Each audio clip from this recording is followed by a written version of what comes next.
Assalamu alaikum, and it is wonderful to see everyone back, both in person and online, for day 2 of the Islamic Symposium entitled Advancing the Clinical Practice of Islamic Psychology Through Education and Research. For the new ones joining in, I'm Sabika Shaban from the College of Islamic Studies, Hamad bin Khalifa University. I do have to take just a few minutes to expand on the host organization. As many of you have managed to wander the Minaratain building, it reflects the college's very mission to infuse Islam across every facet of learning, leisure, and life in general. And this is also demonstrated in our postgraduate programs that are responses to the very real, very pressing issues of our societies.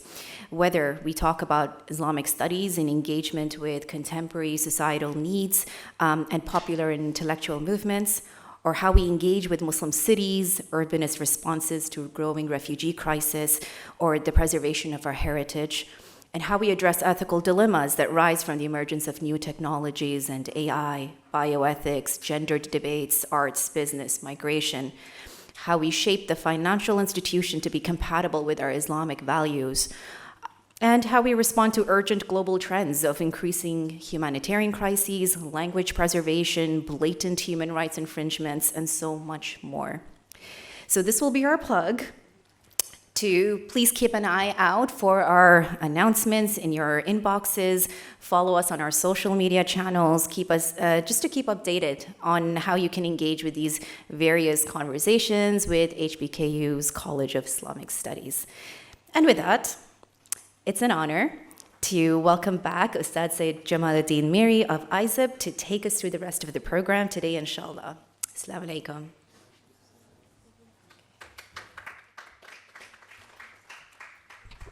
Bismillah ar-Rahman ar-Rahim. Assalamu alaikum wa rahmatullahi wa barakatuh. Assalamu alaikum. Are you guys with us today? Is no energy or? Assalamu alaikum. Alhamdulillah Rabbil Alameen. Thank you so much, Sister Sabika, for your great introduction of Hamad bin Khalifa University's College of Islamic Studies. It's a huge honor to be here, surrounded in a place where we're connecting our contemporary era with our sacred tradition. This is really something that is very, very beneficial. And throughout the presentations yesterday, we're looking at, as Dr. Shenturk often say, a rooted revival. And this is really something that you guys have achieved, even in the architecture, where we're just outside in the courtyard, and it was really a rooted revival. You know, you see this modern architecture, and at the same time is connected to our sacred tradition. And hopefully, we all who are interested in the field of Islamic psychology can have that in mind, that Islamic psychology is not only talk therapy, as many of our scholars and practitioners are saying. Islamic psychology is architecture as well. And there's something sacred in architecture. And Dr. Rania, for instance, with her projects with Maristan, has spoken about this many times. The whole effect of how architecture helps you in your healing trajectory. And if you look at the modern hospitals today, it's almost like when you go there, you want to go back. It's like an asylum, right? So by bringing this rooted revival and bringing the holistic aspect of life within Islamic tradition, hopefully this could be something that could allow all of us to embark in a journey together where whether we're architectures or we're, homeopaths, or whether we are, dietitians or psychologists, can work to further advance the field of Islamic psychology so that we do not allow reductionism to divide us. Rather, we work with integration as a way to holistically reconnect with Allah subhanahu wa ta'ala. I was reflecting upon some of the talking points from our excellent presenters and scholars and practitioners yesterday, representing instead of representing. This is something very beautiful. Representing, right? We're presenting something that is already there, we're reviving it. And still we can represent as well. But we don't need to represent in a nafsani way, right? Like, I am from this school, you're from this school, let's battle. You don't need to do that, Rather, we represent, and then we represent the multiplexity of Islamic psychology, being good rather than feeling good, right? This is all from Sheikh Amin, if I'm not mistaken, by the way. But all of the scholars said a lot of amazing things. And that took me to the whole aspect of secular spirituality. Because if you look at secular spirituality, it's all about, be good. Feel good, but don't feel God. Don't connect to God. God is taken away from the equation, right? So Even though there is a lot of good streams in modern psychology as well, we actually benefit from third wave CBT or positive psychology. The whole Tawhidi paradigm does not exist. And that's where Islamic psychology comes in. So these are some of the talking points. I'm sure you guys took a lot of talking points, so please share it with each other. Please connect with one another, because it's through sohbah and companionship that we build resources for the future, inshallah, as we're all part of this movement, inshallah. All right, welcome you all again from the behalf of Hamad bin Khalifa University and College of Islamic Studies, and in partnerships with Khalil Center, the International Association of Islamic Psychology, and the International Students of Islamic Psychology. We welcome you all to the day 2 of this beautiful symposium, Advancing the Clinical Practice of Islamic Psychology Through Education and Research. We still have the translation for all of you who would like to listen to the talks, whether in Arabic or in English. So take your headsets, please. You can get it from the information desk outside. The QR code, if you guys want to have access to the booklet, it's here. So please do scan it if you do not have access. The logistics is the same as yesterday. We will have some breaks for refreshments and for lunch as well. And the toilets is on the left side of yours. I think that's it for now. And once more, special thanks to the organization committee and specifically those that are behind the scene, like Sister Sabika, Esra, Alia, Mediha, Dania, and Fatima.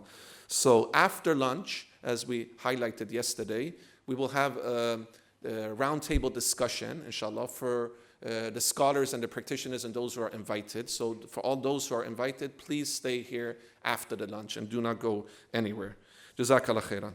So without any further ado, let's go to the first panel, all right, of this day, the day 2. It's panel 5, which will have the overarching theme of applied educational perspectives. And the first presentation will be application of a model of knowledge integration, mechanism for the decolonization of Western secular psychology knowledge with Dr. G. Hossein Rasood. The presentation 2 will be bridging perspectives, integrating contemporary and Islamic psychology in university curricula with Dr. Muhammad Tahir Khalili from Pakistan. Both of these scholars are amazing scholars. And finally, also from one of the great scholars, examining practitioners' educational experience in Islamic psychology training program, a mixed method feasibility study with Dr. Abdullah Rotman. And I want to give shout out to my classmates, actually, Shaista, Dean, Zuri, Mamat, and Imran Khan for also being part of that paper. And finally, we have a presentation 4 as well, with Dr. Wahdad Görmez from Turkey, Islamic Insights in Developmental Psychology, Enriching the Framework of Human Growth. And our moderator will be Dr. Hamada Hamid Al-Talib. So without any further ado, Dr. Hamada, the floor is yours. Jazakallah khairan. Rounds of applause. Bismillah, alhamdulillah, wa salatu wa salamu ala Sayyidina Muhammad wa ala alihi wa sahbihi ajma'in. Assalamu alaikum wa rahmatullahi wa barakatuh. Thank you again to our hosts and our organizers and presenters for all your hard work behind the scenes. We know how hard it is and challenging it is to run a conference, so thank you for all your hard work.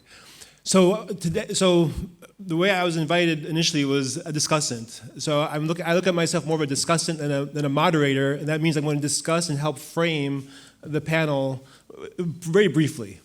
So I'm going to do something a little bit different. You all have access to the booklet, so you can read the details of the bio sketches of each of the panelists. Briefly, the idea of the whole is greater than the sum of parts was attributed initially to Aristotle. The whole is greater than the sum of parts. So when you look at our panel, don't look at the individuals, look at it as a collective, as sum of parts. And that concept, whole is greater than the sum of parts, was embraced in different sciences, including usul. It was embraced in social sciences, in the physical sciences. There's even a systems science, and there's complexity science that works with this idea of the whole is greater than the sum of parts. And mathematically, these things have been calculated in different settings, whether it's in a social setting, in a physical setting, that when you add these sum of parts, they don't add productivity linearly, but exponentially. So I'm going to offer 2 challenges. One challenge to the group is if you think about the whole, if we work as a group, your productivity, your activity is going to be exponentially more productive and meaningful and valuable, inshallah, much more barakah. And so I challenge all of us to try to gather, to find a few other people to collaborate once you leave the conference. It's great for us. We're all inspired by our colleagues and our scholars. But what do we do next? And so my challenge to all of us is find 2-3 people that say we're going to work together this year into next year and further on. That's challenge number 1. So in terms of the introduction, and the challenge number 2 is to the panelists, in terms of the introduction, you can all read the bio sketches. With us, if you take the whole, we have over 100 years of experience in clinical leadership, in academics, in clinical care. 100 years in this panel. We have dozens of textbooks and hundreds of academic articles in this panel. If you took this panel and put them in a department, they could lead a department, this panel. Each person would bring 2 or 3 other of their top people. You'd run a department. It would be the premier department. So the topic today is applied education perspectives. Now, when I think about academia, I'm a neuropsychiatrist, I'm also in public health, and I live in the space of academic medicine. And so when I talk about academic leadership, or when I think about academic leadership, I'm very aware that all of these members of this panel are chairs of the department. Also, all of them are clinicians, so they're grounded. They're grounded in what the patient experiences. That keeps them honest. They're all clinicians. That doesn't pop out in the bio, but that's something I want you guys to remember. That they're clinicians, they provide care, and they also has professional experience. Some of the skill set of being a clinical leader is recruiting faculty, developing faculty, having strategic vision of your department. Where is the department going? And this conference, we just don't have the time. We're trying to bring in so many people. You don't have the time to get all these kind of pearls of wisdom from 100 years of experience. Each one will have 15 minutes. But I want you to remember that the whole is greater than the sum of parts. My challenge to the faculty is that because they have such limited time, they have to choose what they're going to say. And the pattern from yesterday is to keep it very high level. And so because the topic is applied educational perspectives, and because all of these gentlemen have extensive leadership experience, I want them to give one concrete recommendation for Ali Habibi. Where's Ali Habibi? Ali Habibi gave a kind of aspirational vision of, okay, if I had a program in Islamic psychology, this is what it would be. These guys have been doing it for decades, 100 years. And so just give me one concrete recommendation for Ali Habibi.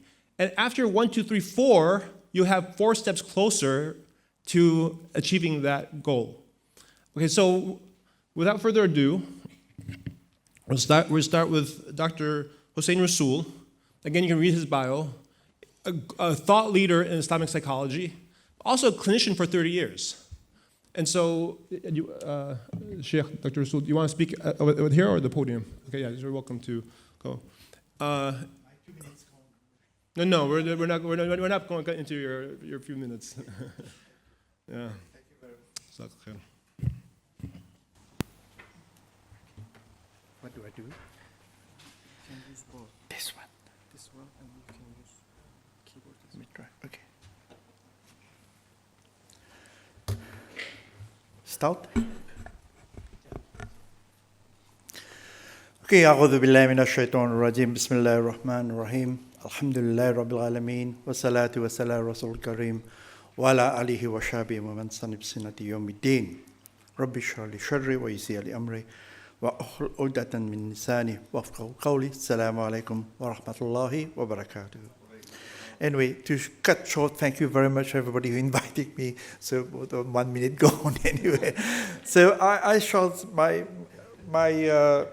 presentation is I hope I try to cut it short a little bit. Anyway, it's quite a long title. Basically, it's about how do we integrate Islamic ethics, Islamic science, Islamic studies in the curriculum. I had a big problem because when I was given the task in Pakistan the remit was looking at undergraduate course and how you're going to integrate, Islamic studies within the psychology curriculum. I searched everywhere. I needed help. I learned about Islamization of knowledge. I even did a course on knowledge integration from IIIT, the IKI Academy in Georgia. I was looking at, how we're going to integrate knowledge, in fact, Islamic knowledge within the curriculum. Now, I want to talk to you about an analogy which is called the upstream-downstream analogy. We are focusing very much on the continuing professional development of practitioners. So basically, if I use the analogy of the river, upstream, downstream, we have a lot of people jumping into the river, and they're drowning. And then as educationalists, clinicians, we're trying to rescue them. Why not teaching them to swim in the first place before they get drowned? Okay, Allah decide who drown, who doesn't drown. That's. But what I'm saying, what I'm trying to say is that we need to look at the initial education and training of our future students so that they don't get embedded or acculturated with secular psychology. And then what we are doing now is we are taking the end of it. We are catching up so they don't drown anyway. So the project I had in Pakistan is looking at undergraduate course in psychology. We didn't want to call it Islamic psychology because people won't get a job, even in an Islamic country. That's what I was working for the last 3 years. Like I say, my problem was, how do you do it? I look everywhere, I look at the literature. No. How? No, there's no process. People talk with a lot of paper on decolonization, deconstruction, and integration, but how do you actually, what's the process? I want to know the process, how to do it. I wrote a paper back in 2000, and I can't remember the date anyway, I'll just move on a little bit. And where I look at the existing program, short course, long courses, and I found there are 3 different types. One I call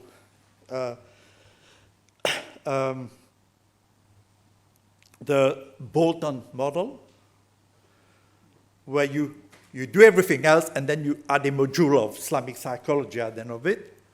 Or you do a sprinkle model where you sprinkle a bit Islamic verses here and there in hadith and you make it become Islamic, inverted commas.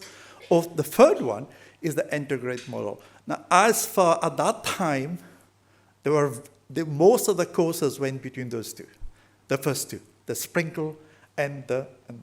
There was no really, from my experience, again, I may be wrong, but my experience, what I saw, what I observed, was that, there was there was some sort of integration. We're getting there, but we are still a long way towards full integration of that anyway. So I basically thought, okay, I don't know how to do it. Let me think about how I would do it, out of the blue. It's not evidence-based, nothing. It's just purely from, I'm using my hat as an educationist there anyway. So I developed some sort of model, this particular model, you can exit. It's circular, but you can exit and come out anytime you want anyway. And so we start with the planning stage and move on. Now, the planning stage, basically, you have to operate the whole system in a very systematic and logical way anyway. And the planning stage is about setting groups. Again, I'm talking about undergraduate psychology courses there, not postgraduate courses. You can still do that. So you need to set up a number of working groups. Different subdisciplines of psychology would have their own particular work group, which is going to be overseen by some sort of faculty group anyway. And from there on, you start what I call mastering. Now you have to master the whole curriculum. You have to be the gestalt there. You don't look at you don't look at child development, but look at child development, as a whole with the whole holistic program anyway. So you have to master not only the psychology program.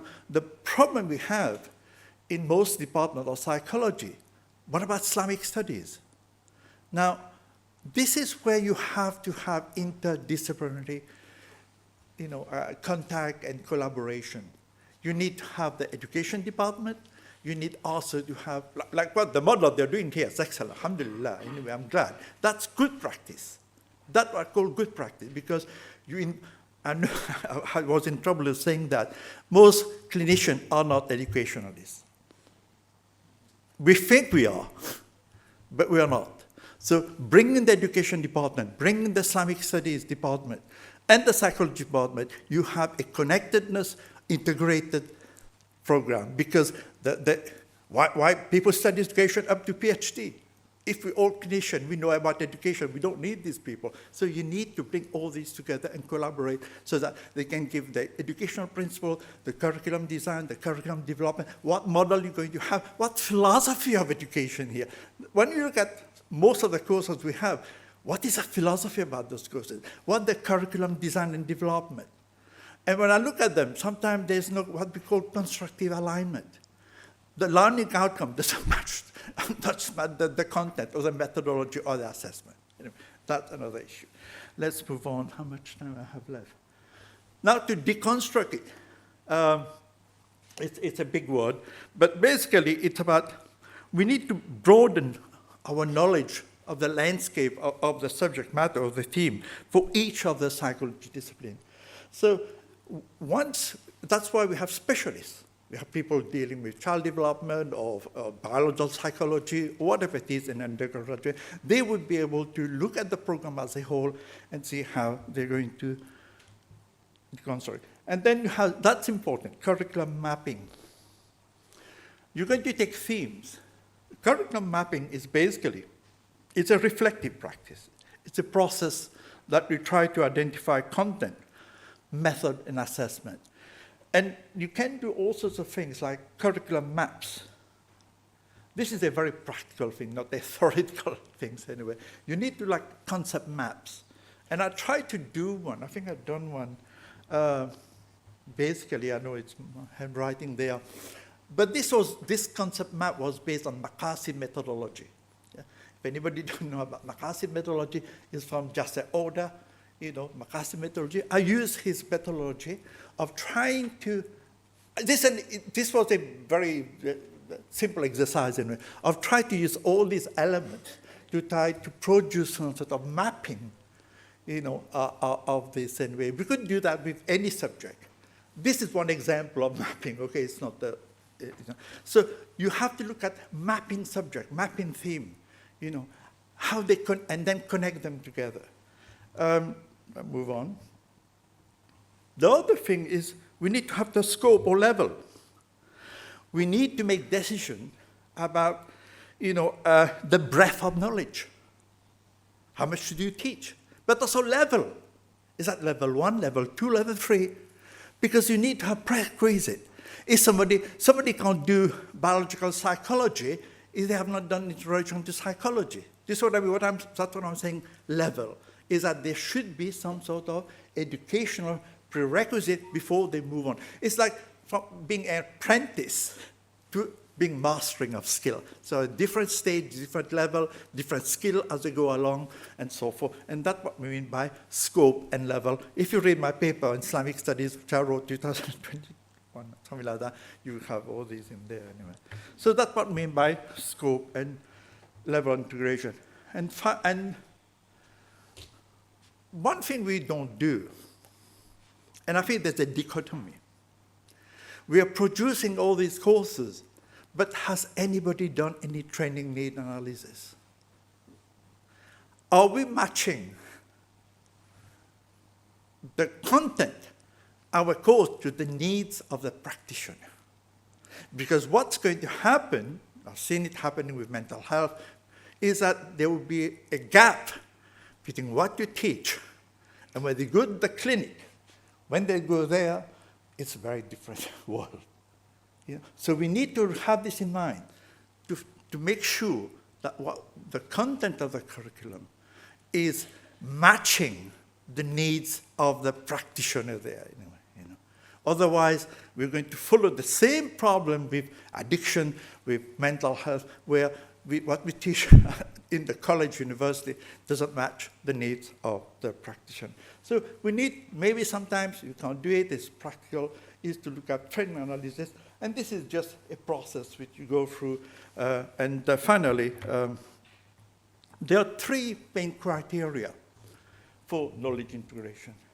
One is the efficiency of it. Yeah. How efficient it's going to be. I think we need to evaluate that anyway. And also, we need to look at the scope of integration, like I did, the breadth of integration, and also, we need also to have some sort of flexibility integration. But what came out of my research when I did, there were three things which I think need investigating. It's good for PhD or master's degree, is knowledge transfer. Okay, you can integrate beautiful curriculum. You can make everything nice, everything embedded and so forth. But how do the teacher or the lecturer or the practitioner apply in clinical practice or in education practice? That's the problem, knowledge transfer. What I found is that there were three problems. One to do with role legitimacy, one to do role adequacy, and one to do with role support. Now, role adequacy means that it pertains to the extent to which the person, the practitioner, feel that they can do it, they are capable of doing it. And then you have the role in legitimacy. Is it my role to do that? I haven't thought about it. How do you expect me to do that? So there's also an organizational problem which do with role support. If people don't have support from the organization and resources, then it will be very difficult to transfer that knowledge, whether it's a clinician or whether it is but also, we teach about integration. How do you integrate, again, the same problem, Quranic verses or hadith in our life? It can't be mechanical. You can't teach people, you have a patient with anxiety state, you say, no, you can't say that. This is very mechanical. So we go back to having knowledge of Islamic studies. We differ in terms of how much you have, but nevertheless, we all agree that people need to have Islamic studies, Aqidah, fiqh, Sirat, and so forth, and Hadith as well, before they can practice as a clinician. I'll stop there anyway. Thank you very much. Jazakallah khair. Pardon? You have 2 minutes bonus time left. So you 1 minute. Okay, so my takeaway is that we need to really look at, to match needs of practitioners, we need to really look at our program. Are they meeting the needs? I know Dr. Rahman is doing some evaluation of the course and so forth. We're going to find out more about it later on. But it's matching the needs of the practitioner to what we are teaching in our establishment.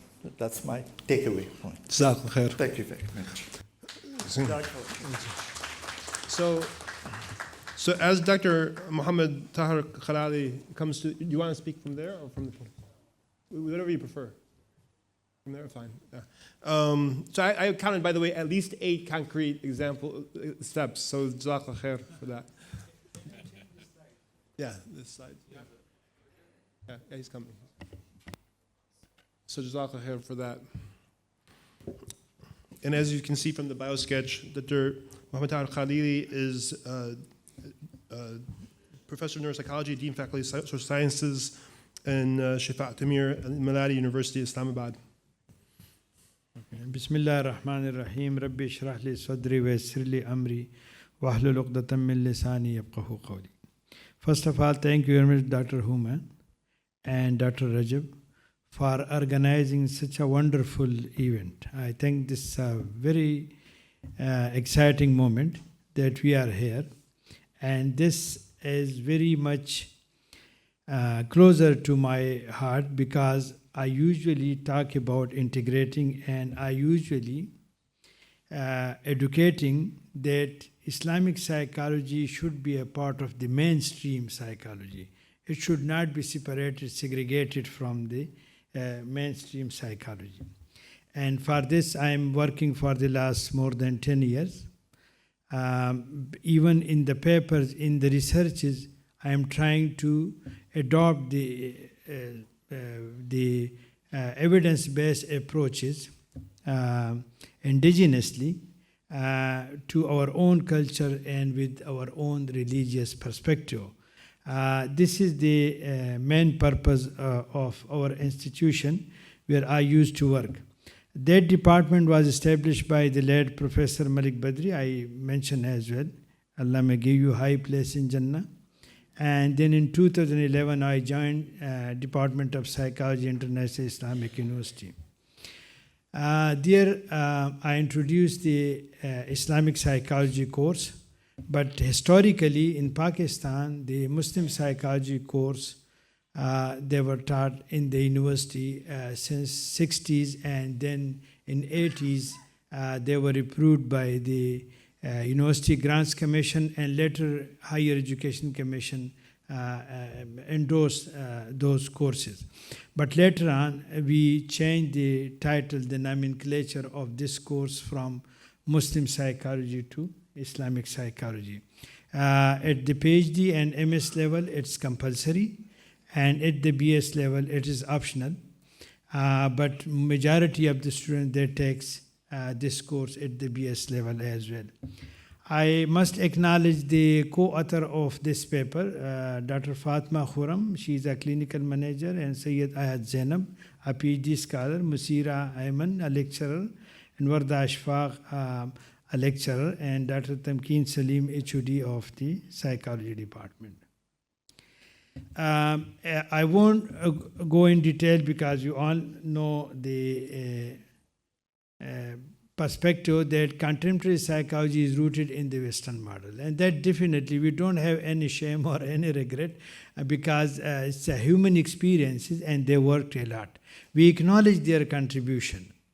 We will be honest to acknowledge their contribution, but at the same time, we also need that. I work in Ireland for 12 years in that system, and I work here back home for a long time in my own culture. There is a big difference. When you're doing practically psychotherapy or you are practicing, then you can enjoy the treatment program there. But when you borrow the whole things and you bring to your own environment, it's not possible to implement that because there are plenty of things. For instance, like you cannot sit alone with a woman in Pakistani culture. That is prohibited.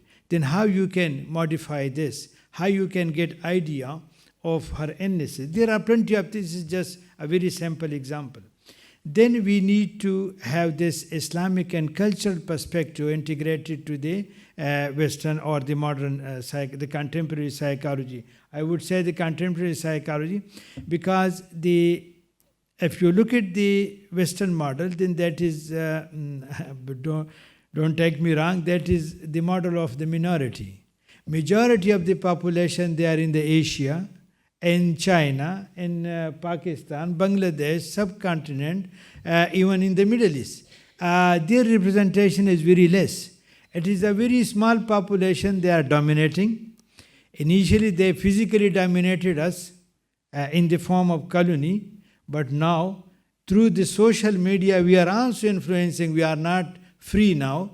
There is no freedom, at least academically, because they are still influencing our mind and our ideas through the medias and through the social contexts.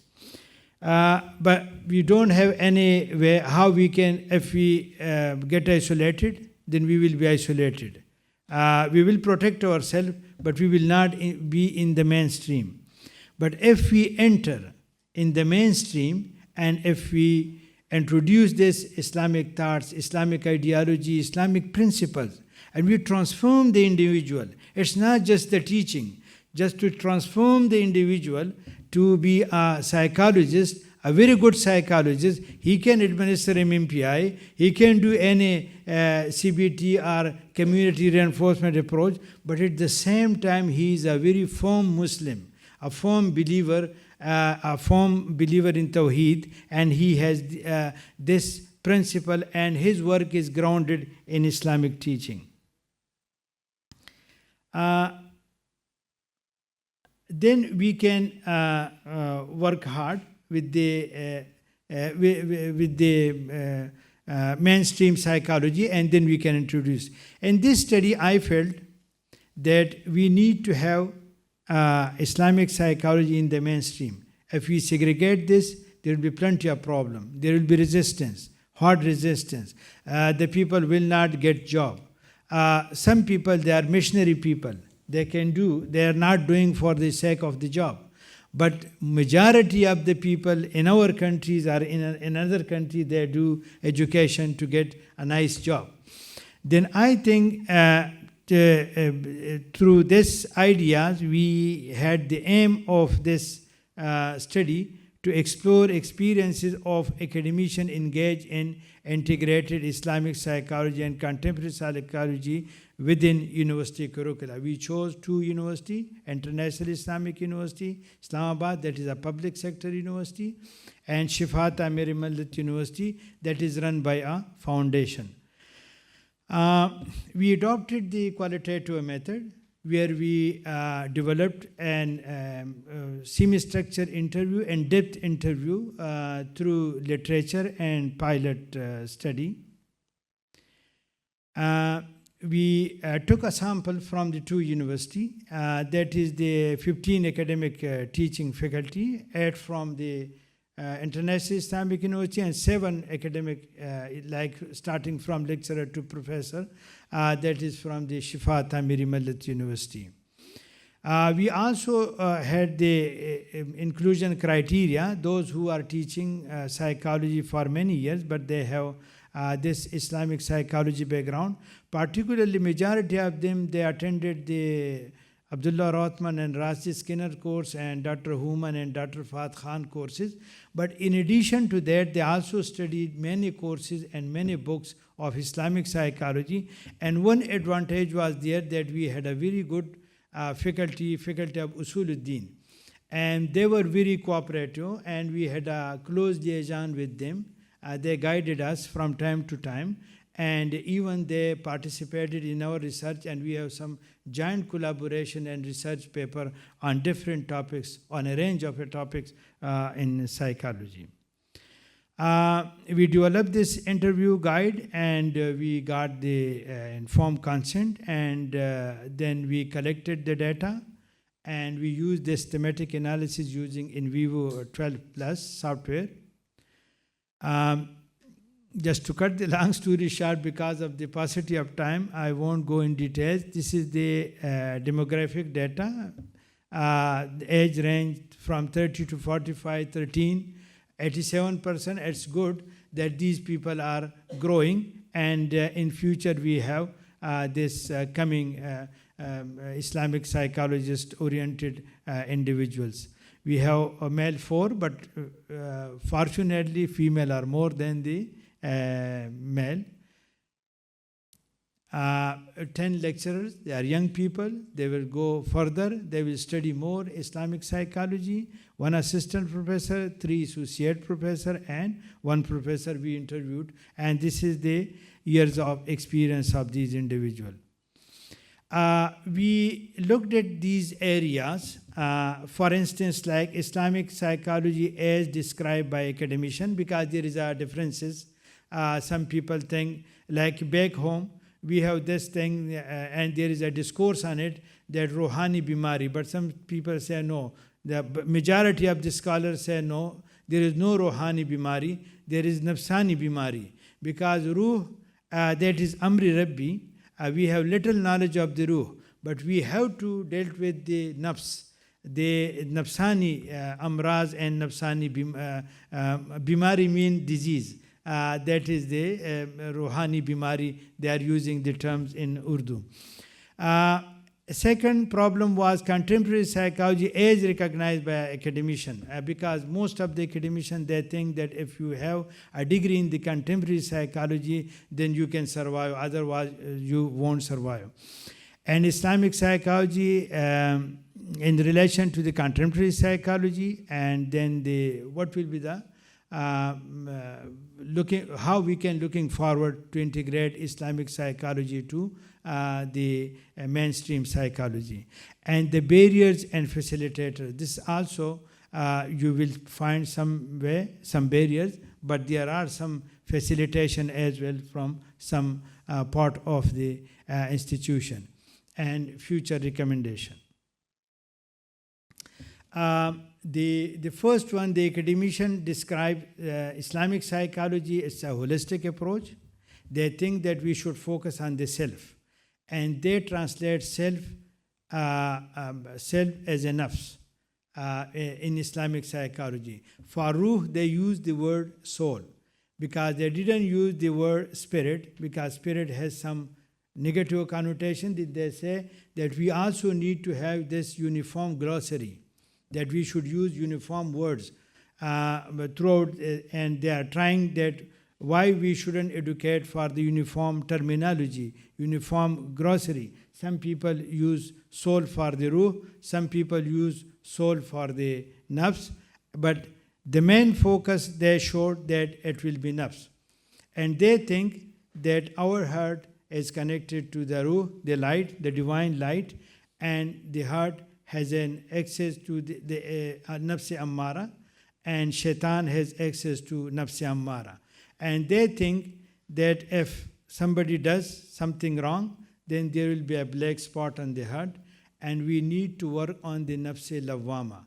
Nafs lawwama will be the focus of Islamic psychologists, and they will keep activated nafs lawwama 24 hours. This will do the cleansing, that will make cleaning all the time, and then we can get nafs mutmainna, which is the ultimate goals of the human being. And for that, they are trying to develop the model how they can keep activated the nafs lawwama to keep all the time cleansing and cleaning and removing the dust from the heart. Second is the contemporary integration of the country. They also have the view that we need to study the contemporary psychology. We shouldn't be behind in the contemporary psychology. We will know MMPI, we will know any other test, and even being I'm practicing as a clinical neuropsychologist, there is no differences.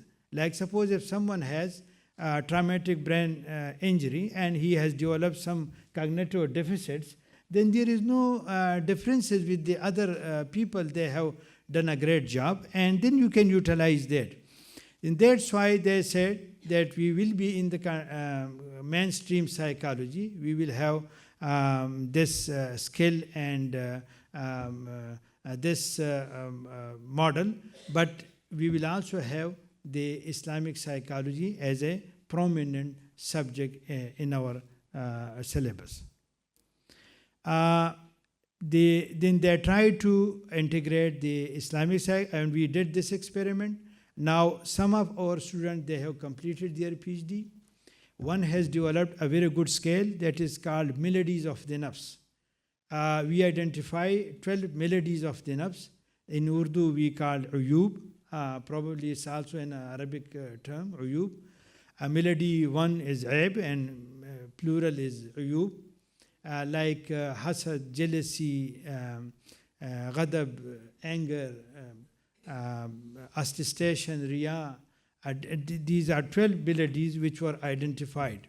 And they applied on the standards which you can do for a test construction or a test development in psychology.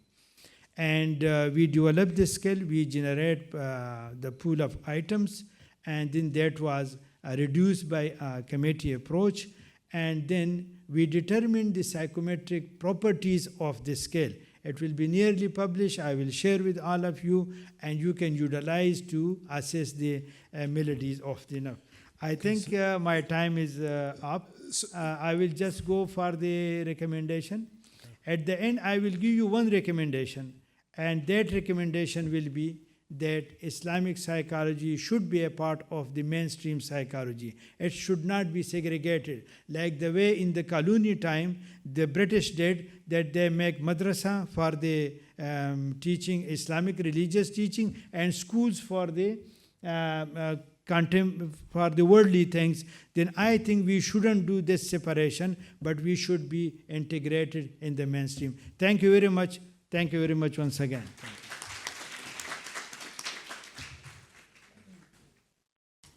Next up to Abdullah Rothman, who everybody knows, Doesn't need thought leader in Islamic psychology. Are you going to speak from there or from All right. wherever you prefer? Bismillah. I'll do it from here. Can I have that? Oh yes, please. Just make sure it's working. All right. Okay. Bismillah ar-Rahman ar-Rahim. Assalamu alaikum wa rahmatullahi wa barakatuh. Dr. Rajab and Dr. Human, thank you so much for having us. And this is, we're behind you in this effort, and we're all invested in your success. And your success is our success, inshallah. So I want to jump right in so I can maximize my 15 minutes. This is what I intend to cover. So I want to talk about a study that we did, but I'm going to contextualize it in talking about the centrality of the heart in our conception of Islamic psychology, how that impacts how we're training practitioners, and then using the CMC, the Cambridge Muslim College diploma, as just sort of a case study for this, and a study that we did called Ruh IP, Research Understanding the Heart in Islamic Psychology. So this is out of our Islamic Psychology Research Lab at CMC, and we're really focused primarily on investigating principles of Islamic psychology, so not so much theory, but putting that theory into application and understanding therapeutic mechanisms and change specifically having to do with the spiritual phenomenon.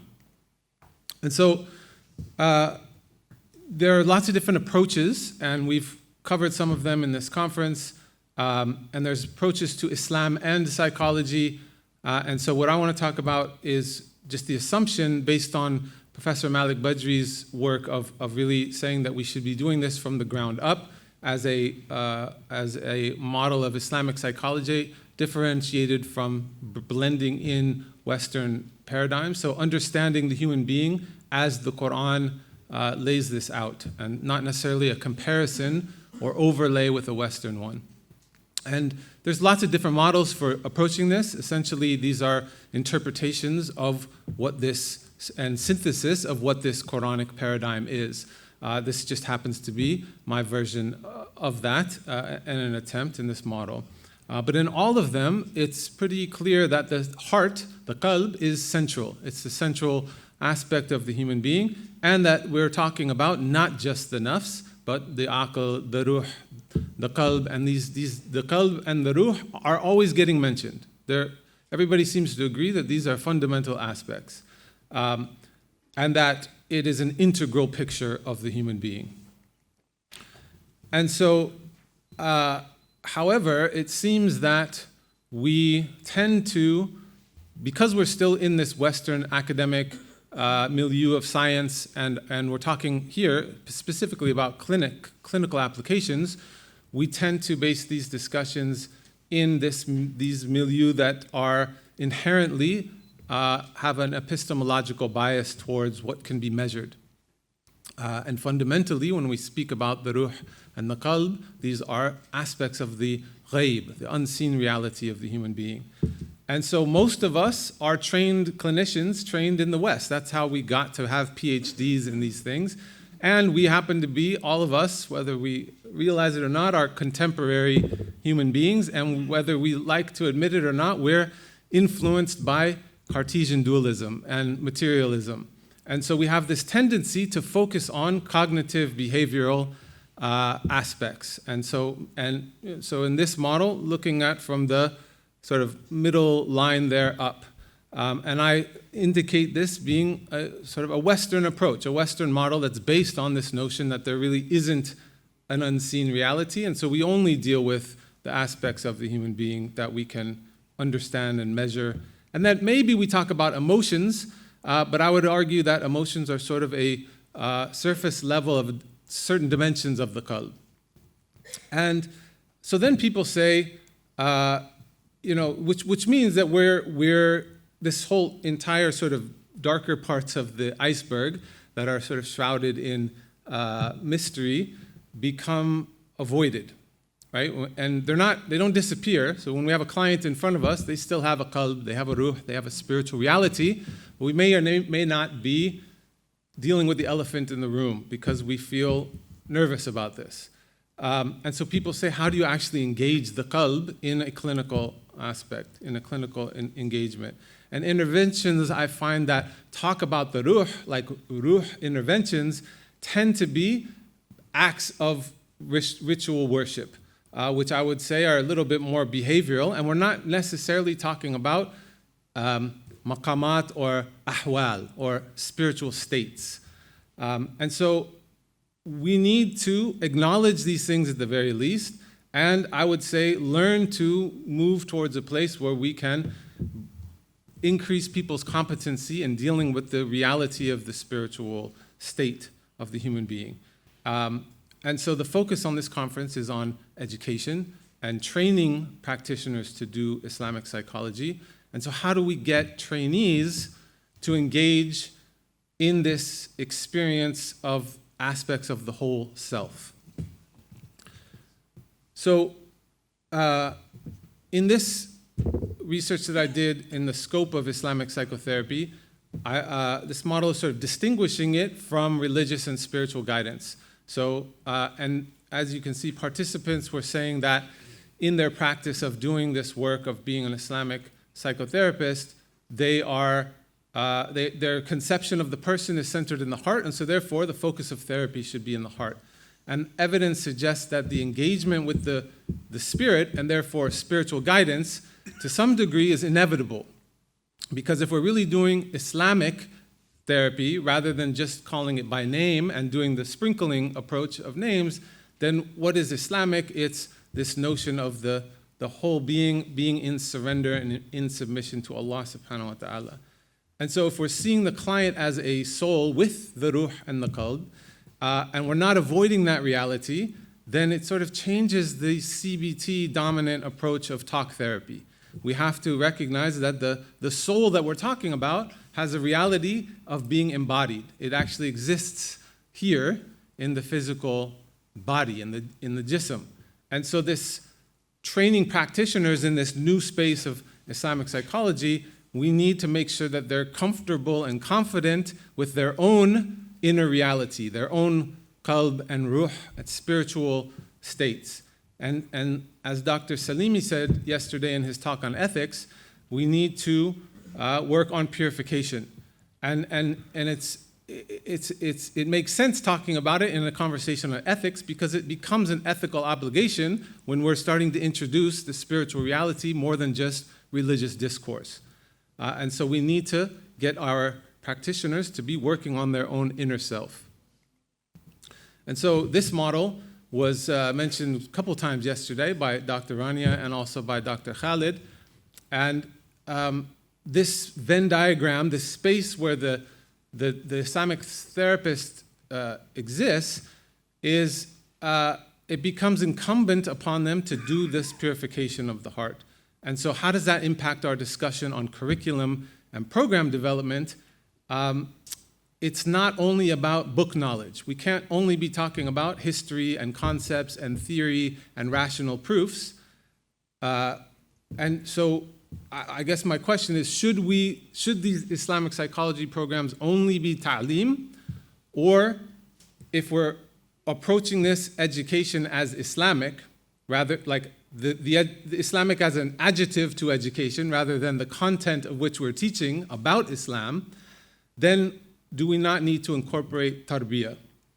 And the tarbiyah is not only a good model of pedagogy, but it is an ethical obligation as we're sending practitioners out into this world. And so this is how we designed the program at Cambridge Muslim College to be both a balance of ta'lim and tarbiyah. And so I won't go too deep into the ta'lim part because I think we all agree. We've already had presentations on curriculum. We've talked about theoretical frameworks, and I think we agree that it's based on the Islamic sciences, it's based on this Quranic paradigm, the work of early Muslim scholars. So let's look at the tarbiyah. So yesterday, at the beginning of the day, Sheikh Amin said there has to be tarbiyah and tazkiyah as a wing within Islamic psychology education. And he even said this idea of procuring knowledge from the other world, which is inherent reality to Islamic epistemology, that there is knowledge beyond just what we learn. And so these three basic elements are aspects that we have incorporated into the program. Suhbah, not just being people coming together, and in this case, it's online, so the suhbah is in the grid of Zoom, but we have these hearts. Why? Not because they're just putting the icon, we actually do a lot of work cultivating this space. So what we're doing from the very beginning is building what we call designed alliance so that they feel safe, they can be vulnerable, they can be a place of growth, and there's suhbah with their instructors. And so they can, and this is based on Al-Ghazali's rights of brotherhood, is that it's not, you wouldn't do this in the public space, you wouldn't share your faults openly, but you have to have these pacts in private to be able to do this growth work internally. And then muraqabah, here we can call this, also the word tafakkur, and Dr. Salimi was saying that we need to have contemplation in the program. And so Dr. Malik Badri's work on contemplation was fundamental to this. Dr. Malik specifically advised me on how to do this. And we're not talking here about tariqah-based prescriptions of adhkar. It's not specific muraqabah from a Sufi order. As Dr. Khalid pointed out, that would be an ethical issue. This is just adi, connecting with the being, with the physical being. And this is not, we think this is scary now because we're so disaggregated as contemporary people that we're all in our heads. And so the idea of connecting with the heart, connecting with the body, taking a breath, and connecting in this process of muraqabah, which just means watching the self internally, it's not a big deal. It's something that we need to be more comfortable with and train people to be able to do if we're talking about the whole being, the integral self. And so we're teaching the students throughout their program to be comfortable with their inner world. So we use these practices as laid out by Ghazali. He gives steps how to do this, as well as al-muhasabi. It's not rocket science, and it's not shrouded in mysticism or necessarily these deep secrets. That is something, but this is not what we're doing in the program. And then muhasaba, we have them do a journal throughout the whole place. Sometimes they're given guided prompts for the journal, and sometimes it's free for them to process and reflect. And we give them guidance on that also from Al-Ghazali. So in this study that we did, yesterday Dr. Human was talking about different methodology, and he talked about HADS. And so our sort of educated guess or prediction in this was that their students would have a transformative experience from this program, but we didn't want to assume that, and so we didn't set out to measure their transformative experience, but rather measure their experience in the program. And so how might this inform a collective understanding for IP training and education? And so our hope was to use this data to understand aspects of personal transformation and sort of empirically capturing phenomenological changes and highlighting domains of importance in the context of IP. So and so we did this as a feasibility study. So like the methodology Dr. Human was talking about of tajraba, experiential trials, we're seeing, does this work? We're trying it out. And so I want to present just some of the findings in my 1 minute that I have. And we did a quantitative study and a qualitative study. So we developed these rulers to measure their experience and their confidence. So experience in their own self and their confidence in applying that with clients. So here we're gathering data about their experience of their whole being, jism, nafs, aql, qalb, ruh. Then this was some of the results that we found that there was a general decreased trend in cognitive and emotional dimensions of experience and a heightened trend in observed bodily sensations and experiencing of one's heart, qalb and ruh, from a baseline. But we observed an overall increase in experiences of the whole body by the end of term. So not separating the qalb, the aql process with the bodily part. And then the confidence ruler aimed to experience of how the experience of the self can parallel to how this impacted their work with clients in the whole self-experience. Because as Dr. Rasul is talking about, is we need to make sure, is this working? Is the training going to be applicable to the clinical setting? So we didn't observe much decrease in the participants' confidence in addressing the 5 aspects of their clients.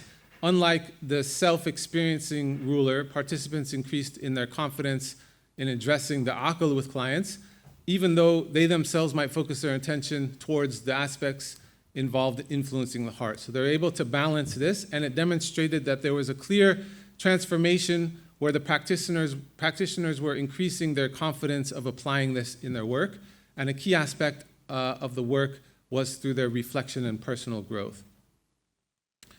And then the Muhasaba journals, I'll just, a couple more slides and I'll wrap this up.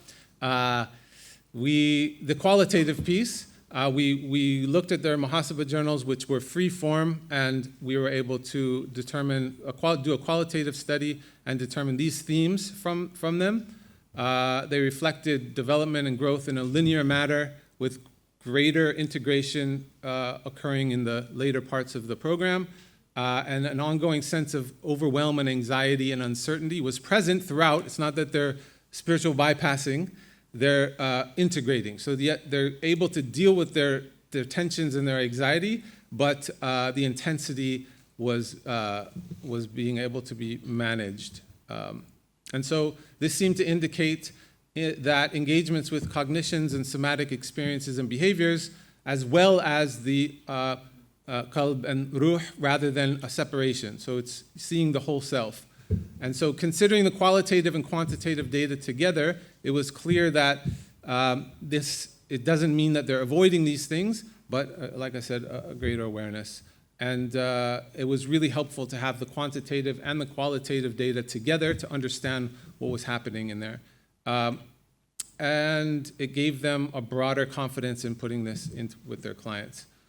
So just in conclusion, obviously, again, Dr. Human talked about tawatur, sample size. This is always an issue. We're just starting, getting this going. It's a feasibility study. We need more size of subjective reports. And hopefully this small feasibility study will present some hope of both encouraging the development of IP programs to engage tarbiyah and tazkiyah, as Sheikh Amin said, as integral aspects of curriculum, not just the ta'lim.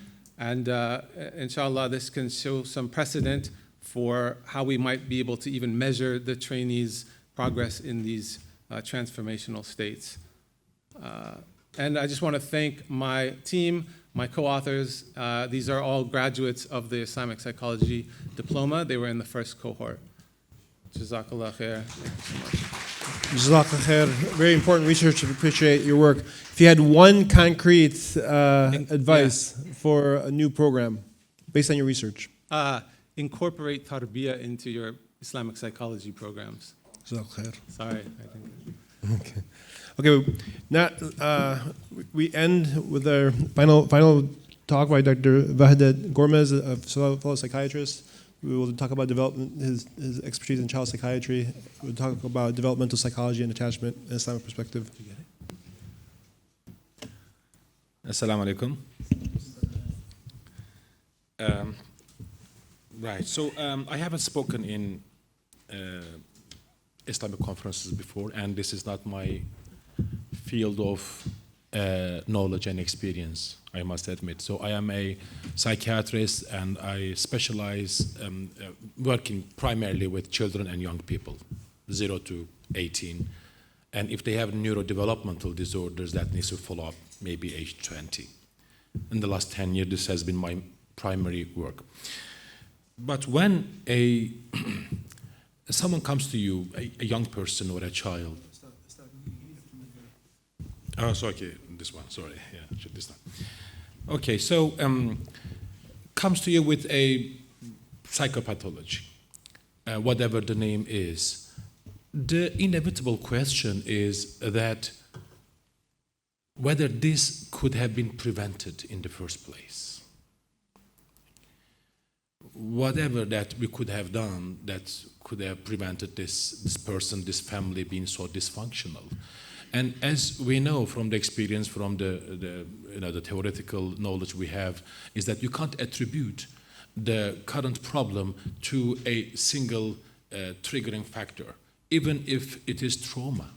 We know that people are subject to very severe traumas, natural or man-made, and not everyone responds in the same way. Okay, the whole family goes through this earthquake, for example. Not all comes to us as patients or as clients. Okay, PTSD is the diagnosis that you can attribute the most power to the causing factor, but even in that you can't explain. So that is more. So.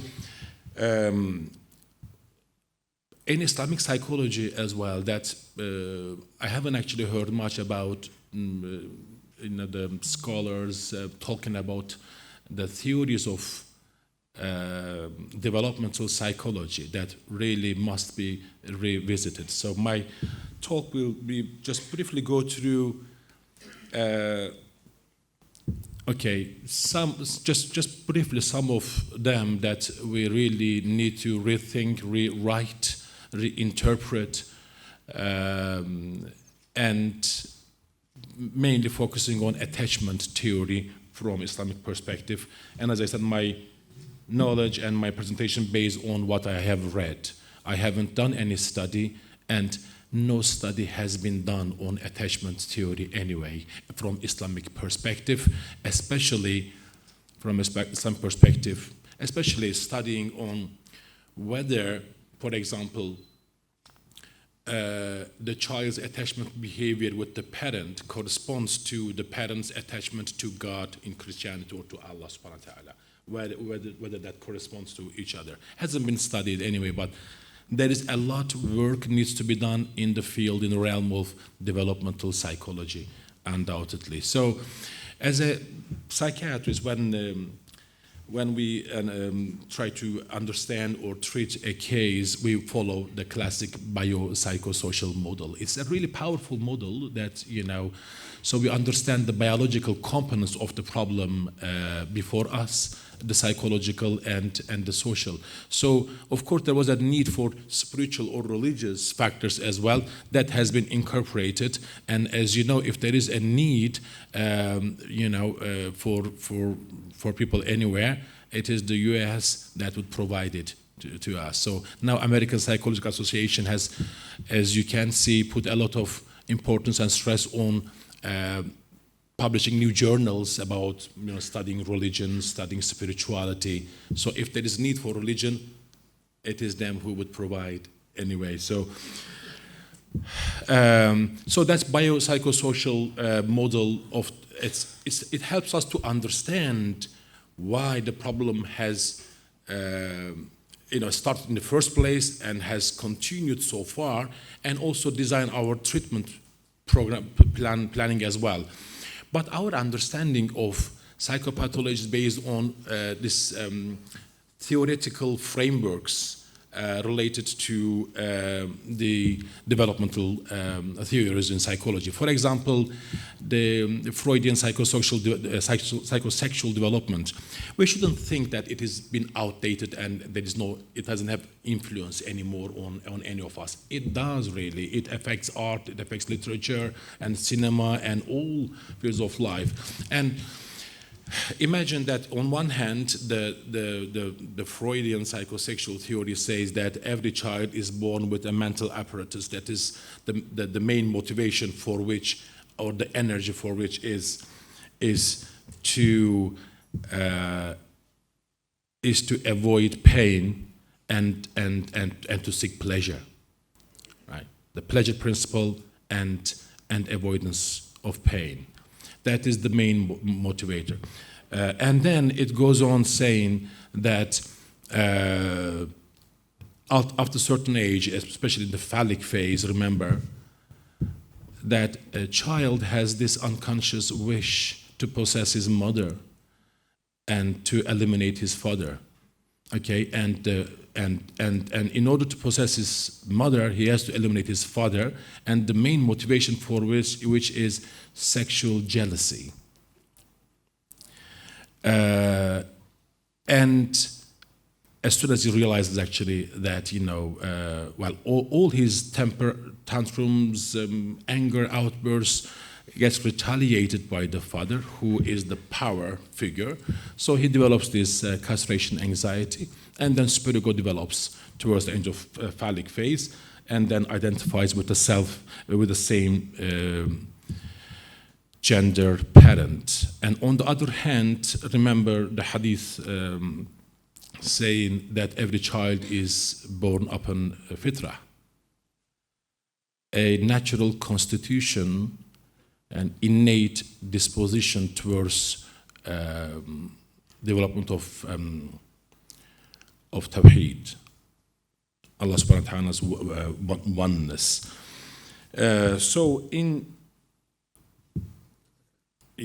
Sorry, okay, I just like this. Okay, so that is, we really, that needs to be revisited, and you can't build a master's degree or a PhD degree in Islamic psychology based on the current contemporary understanding of psychology. So the work really should start revisiting these developmental theories, as I said, and it's not.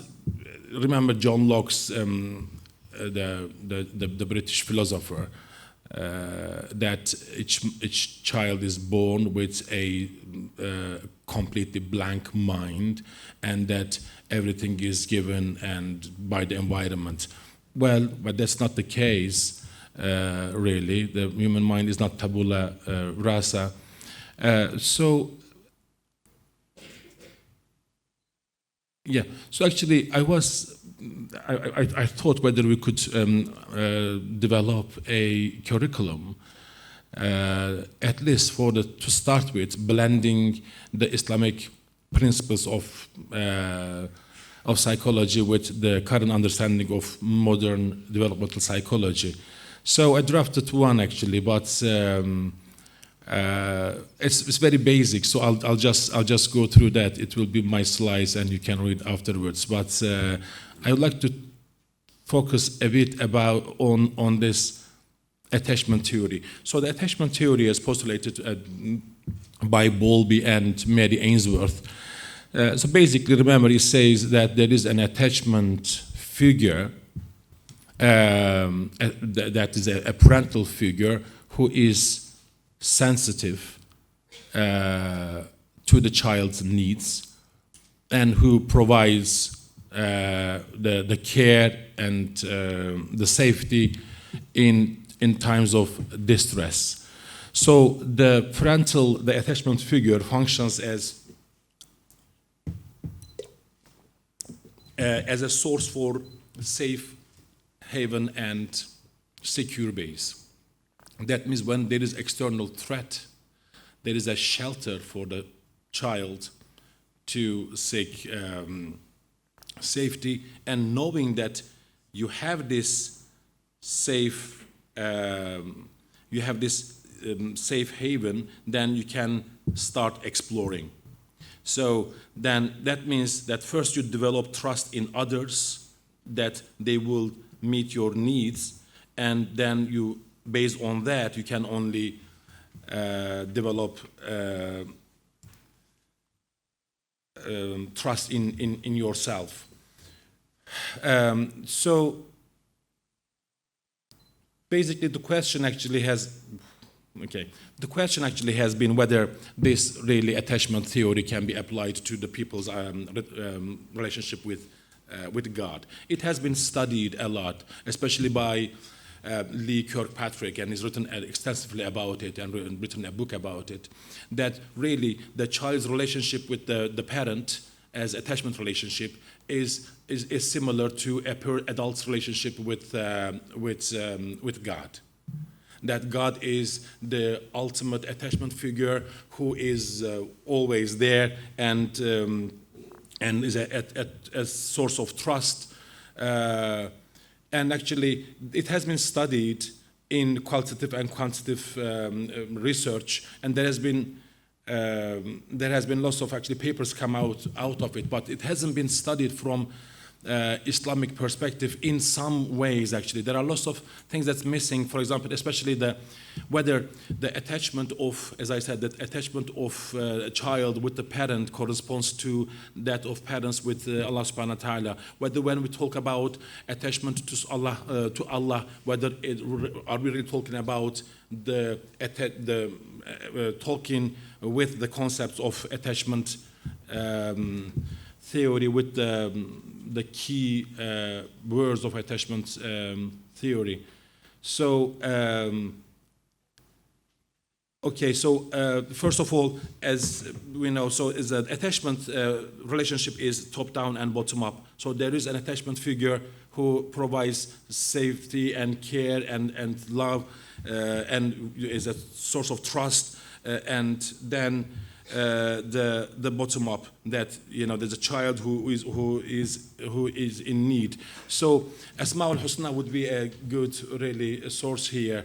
That 99 beautiful names of Allah, the divine attributes, Al-Mu'min, Al-Mujib, Al-Razaq, Al-Hafiz, Al-Samad, and all others. Actually, the list is long.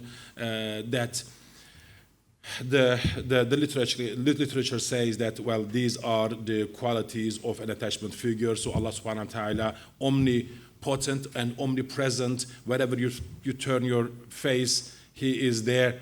So He is an attachment, ultimate attachment figure, and that can be studied, hasn't been studied.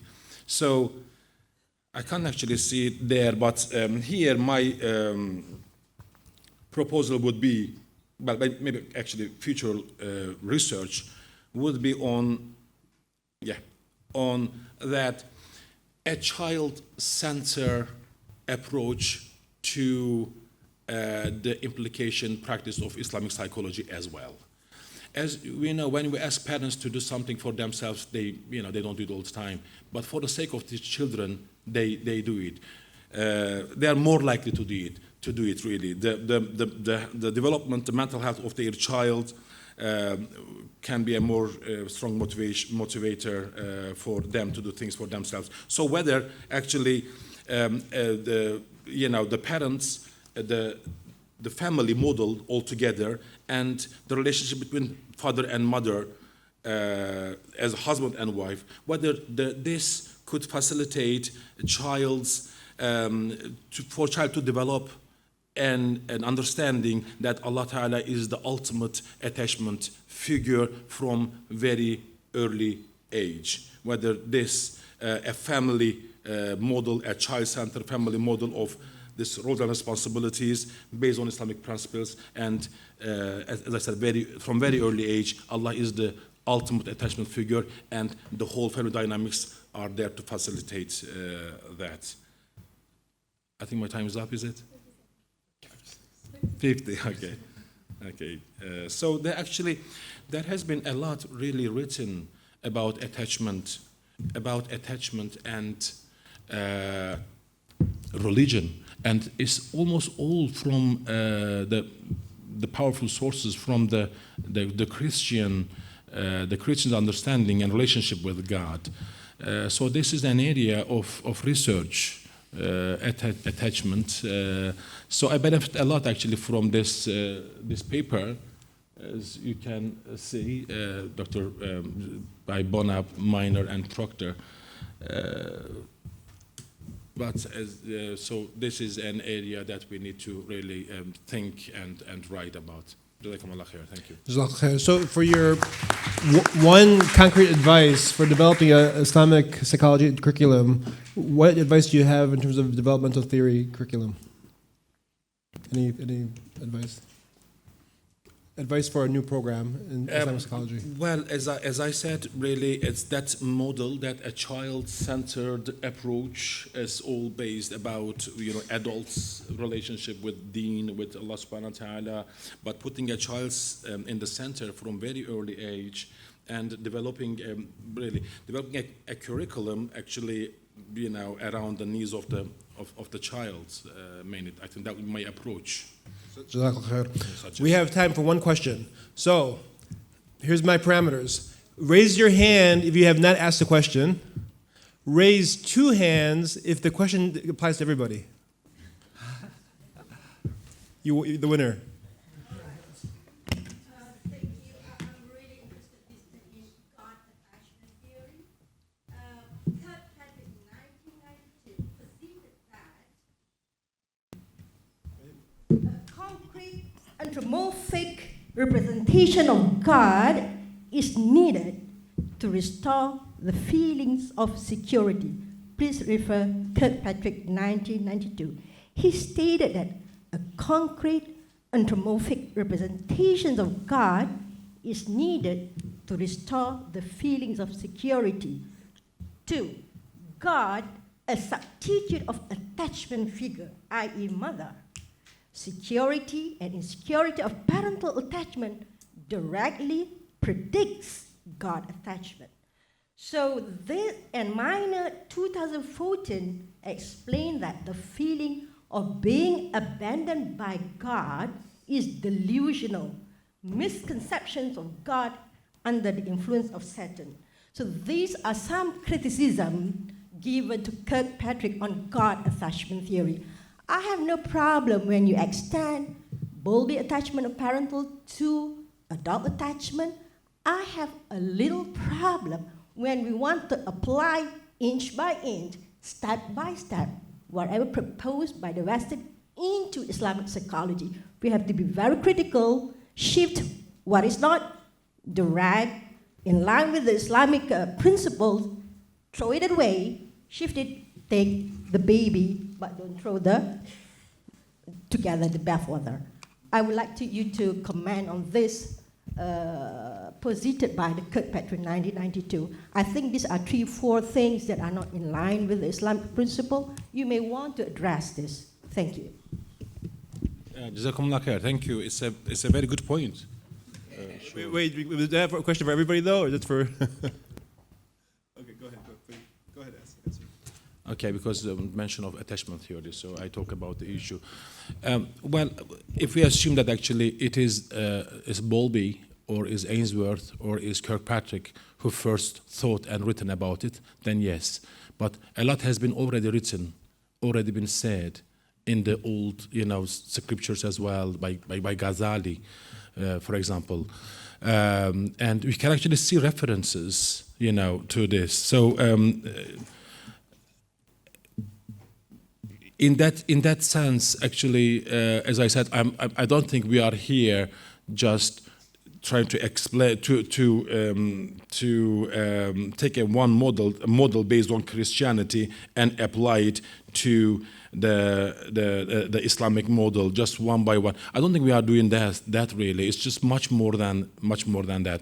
But as I said, that we haven't written much about attachment theory from Islamic perspective. I'm not saying attachment theory, actually the concept of attachment from Islamic perspective. Okay, maybe this is what we need to put into center, not to revisit the Bowlby's and Ainsworth's theories. Okay, but just to write and to think about this attachment from the Islamic psychology viewpoint.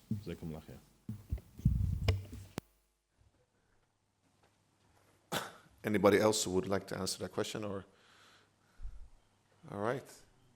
Then I would like us to thank the panel. Thank you so much to Professor Dr. Rasool, Dr. Khalili, Dr. Rothman, Dr. Gurmez, and thank you, Dr. Hamada, for moderating in such an excellent way and for recommending us to work together and collaborate. So that's a good thing that we should do. All right, brothers and sisters, before you go, we will have a short break. It's very short, 15 minutes. I'm from Sweden, so 15 IKEA meetings. If you go to IKEA, everything is in place all the time, and Swedish people tend to be very almost like too much in time.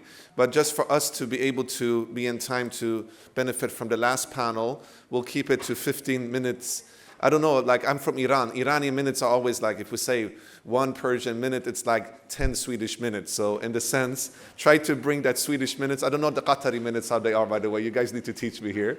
Nevertheless, we'll see each other in 15 minutes. Take some refreshments outside. And while you are doing that, get to know each other. And we'll be here in 50 minutes. Jazakallah khairah. All right. I think we will start now. Bismillah ar-Rahman ar-Rahim. Assalamu alaikum wa rahmatullahi wa barakatuh. I hope you had a great break with a lot of suhbah and blessed interactions by the grace of Allah subhanahu wa ta'ala. We pray that Allah subhanahu wa ta'ala will accept all the good deeds that you all are doing and all of our efforts to shift paradigms, both internally and externally. All right.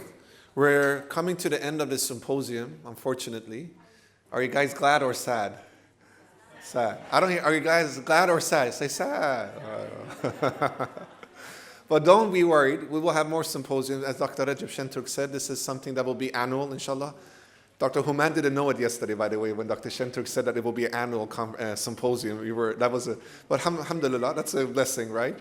So hopefully we will be able to meet here every year, inshallah. It's beautiful to be here at Hamad bin Khalifa University and College of Islamic Studies. And of course, we will meet in other countries as well, because the Islamic psychology movement is an international movement. So there's things happening all over the world all the time. Some gems that we can take from the previous panel was, for instance, what Professor Rasul said, to learn to swim before you jump into the water, which is something very important. So we appreciate, and that's something I will quote to you, Professor Rasul, mashallah. Also, to engage with your heart and engage with the qalb. And also, one reflection I think came from Dr. Rothman with regards to the importance that a therapist also works and cleanses his or her intentions and hearts as well, which is important.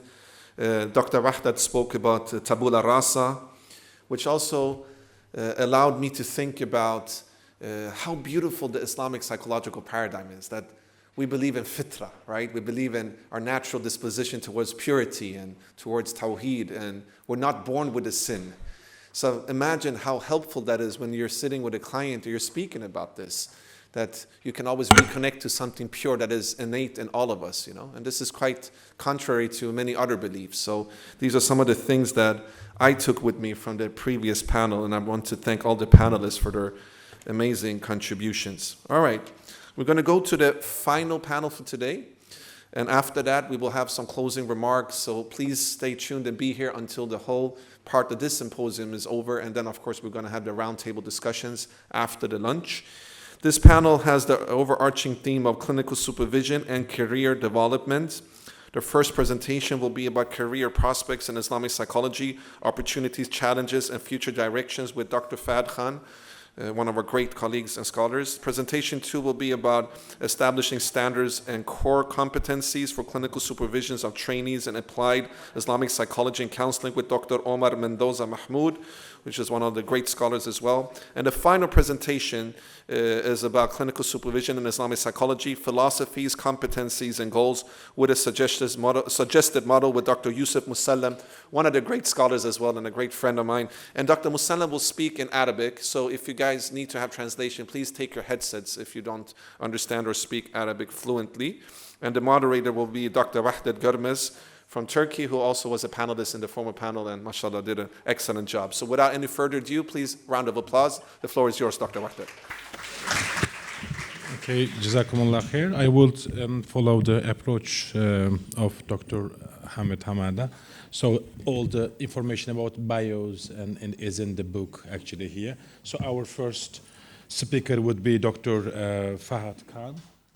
I believe you will stay in your chair there. Okay, so Dr. Khan is a licensed clinical psychologist with a doctorate in clinical psychology and a master's degree in biomedical sciences.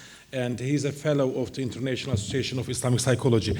But what's interesting is for me actually is that, mashallah, he's done great work with APA, American Psychological Association, and he has very, really good awards. The early career champion and early career achievements awards. Jazakallah khair. Bismillah, alhamdulillah, wassalatu wassalamu ala rasulillah wa ala alihi wa sahbihi wa man wala. تعز من تشاء وتذل من تشاء رب اشرح لي صدري ويسر لي أمري واحلل عقدة من لساني يفقهوا قولي. Okay, so inshallah, I'm going to breeze through for the first few slides because a lot of it is repetitive. I think we all understand there's a demand for psychologists. I don't know if that's something good or bad. Like mentally, we're all suffering more and more. The world is going down the drain. So I guess as psychologists, we always have a job for us. But unfortunately, the downside is that it's not a very well-paid job in most, even in the U.S. So, I guess we're going down with the world. There's generally two types of careers in psychology. You have practice-oriented, like clinical, counseling, school, forensic, health, or sport. And then you have research and applied research, like cognitive and neuropsychology, industrial organizational, experimental, quantitative, social, and developmental. In the paper I go more in detail, but psychologists pretty much work everywhere. I think there's more appreciation, especially after COVID-19, for the work that we do, and especially mitigating stress and anxieties in that realm.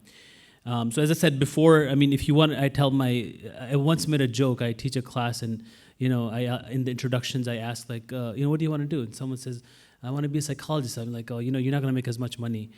And one student reported me to the department. She got offended that I made a joke like that. And I said, well, it's true. You're not going to make as much money.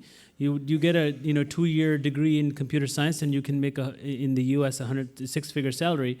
And postdoc psychologists in Chicagoland area, you still see advertisement of salary of $40,000. $40,000 is like minimum wage, right? Working 40 hours a week. So if you want to make money, become an industrial organizational psychologist. But we're here, Muslims, Islamic psychology. Hopefully our goal is beyond just making money and hopefully changing lives of others. I won't go into this. We've already gone. You understand the history of Islamic psychology. I want to jump into Islamic psychology careers because this is probably the most important and most relevant for us. So as for Islamic, those individuals who are graduates of Islamic psychology degrees, and also important for graduate programs, the first area, which is probably the most common one, is psychotherapy and counseling. So generally you have psychologists working in outpatient settings, hospitals, and I'm talking about long-term care here, community mental health centers, academic counseling centers, and masajid, I put a question mark because it depends. For example, Khalil Center in the Bay Area, we have an office which opens to the back of the masjid, so it has privacy because some people don't feel comfortable being seen and that they're going to see a therapist. So it depends on how it's done. There are established trainings that exist. So how to integrate Islamic psychology into practice is something that is now, alhamdulillah, we have established trainings that can help in a very systematic, in a very qualitative way to guide you, to guide all of us. I've listed some here. There are others around the world as well. This is not an all-inclusive list by any means. I am promoting our TIIP program. Inshallah, we'll be doing a level 1 training next year. The other area, which is more short-term, so this is where oftentimes in school psychology settings or health psychology settings, one of my rotations was doing heart and kidney transplant evaluations at a hospital where I also worked in traumatic brain injury. So people who come in with some kind of trauma, they are seen for very short-term 2 or 3 session therapy. So it's a very solution-focused approach. But one thing we know through research is that when individuals have when they do face difficulties, immediate stress, whether it's academic-related stress or healthcare trauma, they often turn towards religion, towards God, towards spirituality. So it's a very important area for those who practice Islamic psychology to be a part of, and for the academic institutes to train them in. In fact, Zakat Foundation is building a hospital in Pakistan, and I was having a conversation with the president of Zakat Foundation, and one of the things that I had recommended was that, because he was saying we want to do something different. We want to do something that others around the world can take from the Muslim world. My recommendation was everyone who comes to a hospital should be seen by someone who is trained in psychotherapy, in some level of how to manage stress or help the family members manage stress. because that's very difficult, for family members, for individuals. And unless you go in for psychiatric reasons, you don't see a social worker or psychologist or a therapist in a hospital setting, either. So I think in terms of a quick solution-focused approach, these are good places for individuals to work in.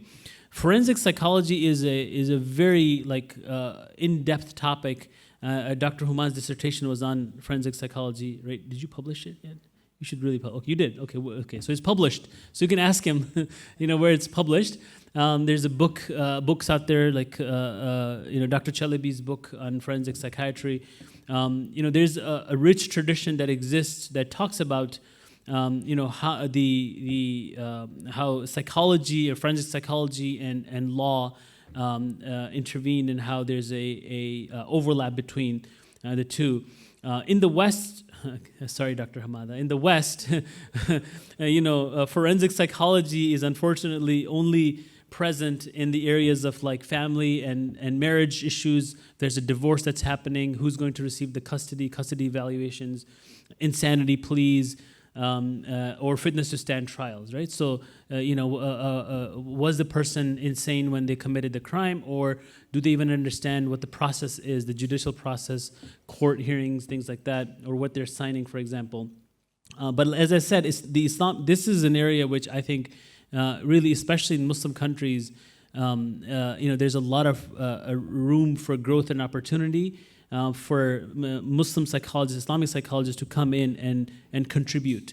And not only at the level of like court cases, but even in policy construction, policy making. I just found out earlier today that Dr. Omar Mahmoud, mashallah, helped write some of the laws that are in Qatar, right, related to practice of counseling. So having foundational knowledge in Islamic jurisprudence can be very helpful in aiding in that process, inshallah. And then industrial organizational psychology, right? So generally we think of, this is an area where like how human behavior is managed in the workplace, organizational systems, how do you improve productivity, performance, etc. Now, given obviously we live in a capitalistic society, in a world, this is oftentimes used just in sense of like how do we make more money, right? But from an Islamic perspective, I mean, there's much more to it, right? So Islam doesn't, when we make dua, رَبَّنَا آتِنَا فِي الدُّنْيَا حَسَنَةً وَفِي الْآخِرَةِ حَسَنَةً, we're seeking goodness in both dunya and akhirah. So, it is not mandatory for us to, so as a psychologist, go make more money. Like I'm asking you and recommending it, right? So this is not to say that just because the field doesn't pay well, that you should accept that. Inshallah, there's nothing wrong with that as long as it's halal and you're giving your sadaqah and zakat. Khalil Center is a non-profit 501c3, so feel free to donate anytime. But in these organizations, or even talking about careers, what does a career mean for the individual? If I'm working as a computer scientist, for example, what will my app, the app that I'm working on, what will it do? What are some moral, ethical issues related to that? One of the things from the Ottoman times that I found fascinating was the idea of having futuwa nama, where you had certain code of conducts that are embedded into every single profession, right?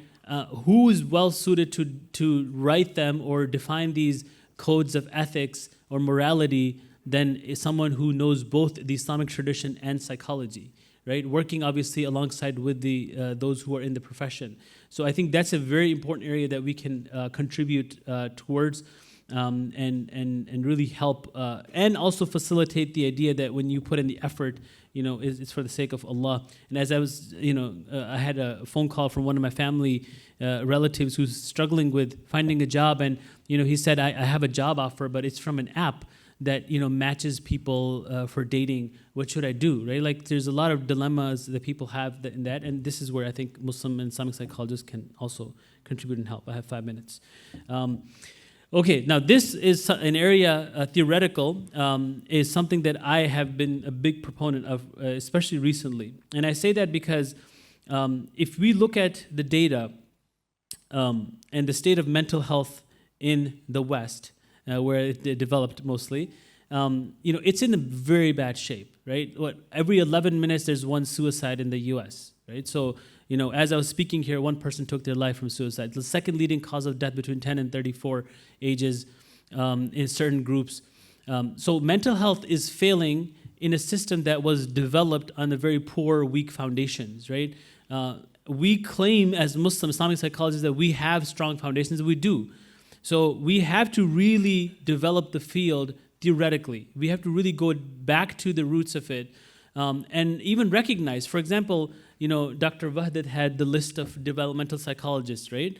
Vygotsky is an amazing psychologist. I love Vygotsky's work, but why don't we talk about that in him in the West? Because he was Russian, I think, and because he wasn't communist, I think they didn't even like him in Russia. So, political factors, power, money plays a big role in what theories come up and what theories are accepted. So the field is built upon this big machinery that exists in the back, right? In Pakistan, we call it the establishment, right? The establishment is driving what field or what is going to be studied, what is going to be published, what is going to be researched, funded, all of that.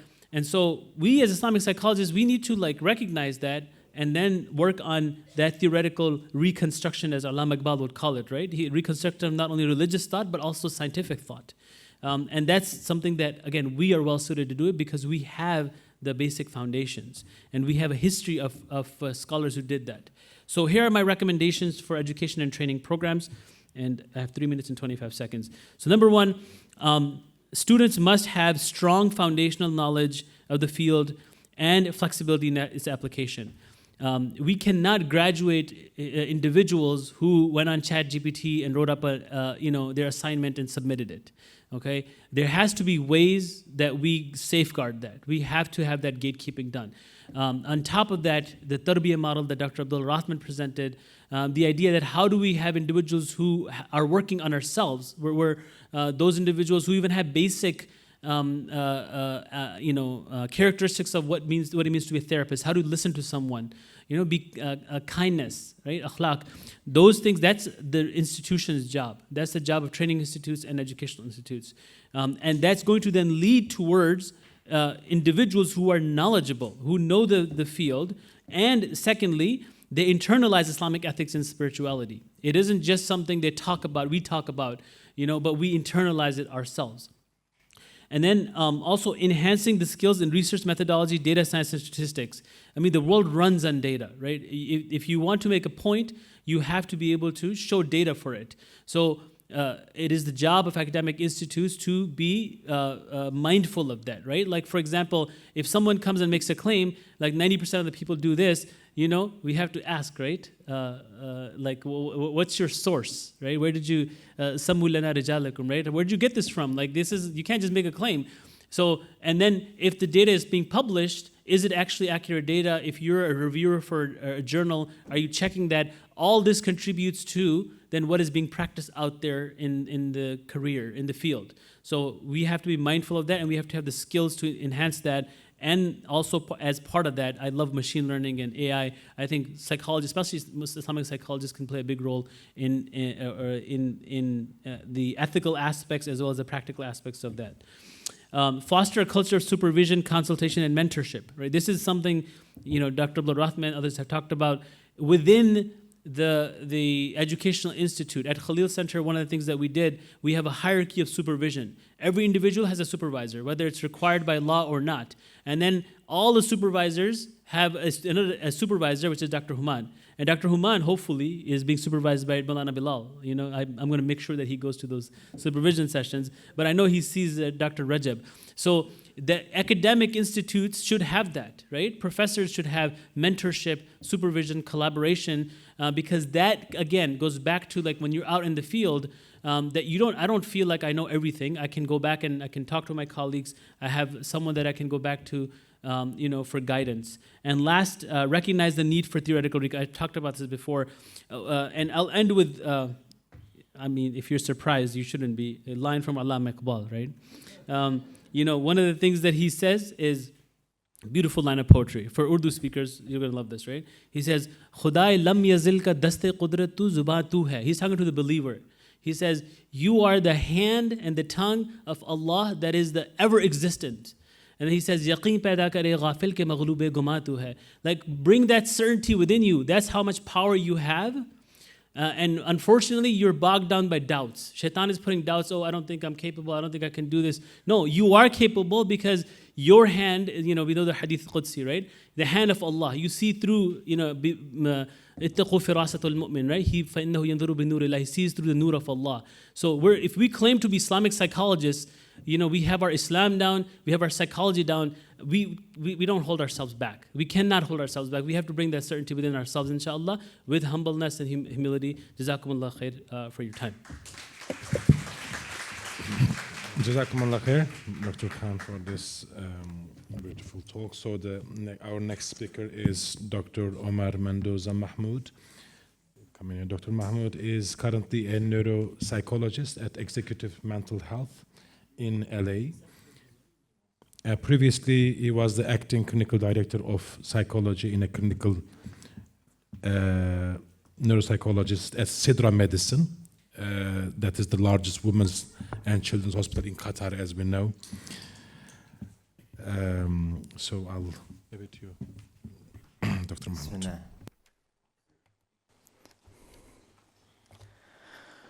Okay, Bismillah.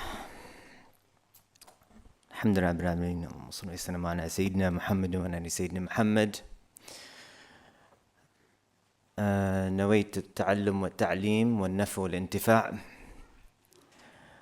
I will reflect a little bit, and I know it'll take a little from my time, but now that we're at the end of this 2-day symposium, there's a lot of things to process and debrief a little bit, and it even affect how I was going to think about my talk based on these amazing input and just presentations from these other scholars and experts and people that I was very just honored to be a part of in this gathering.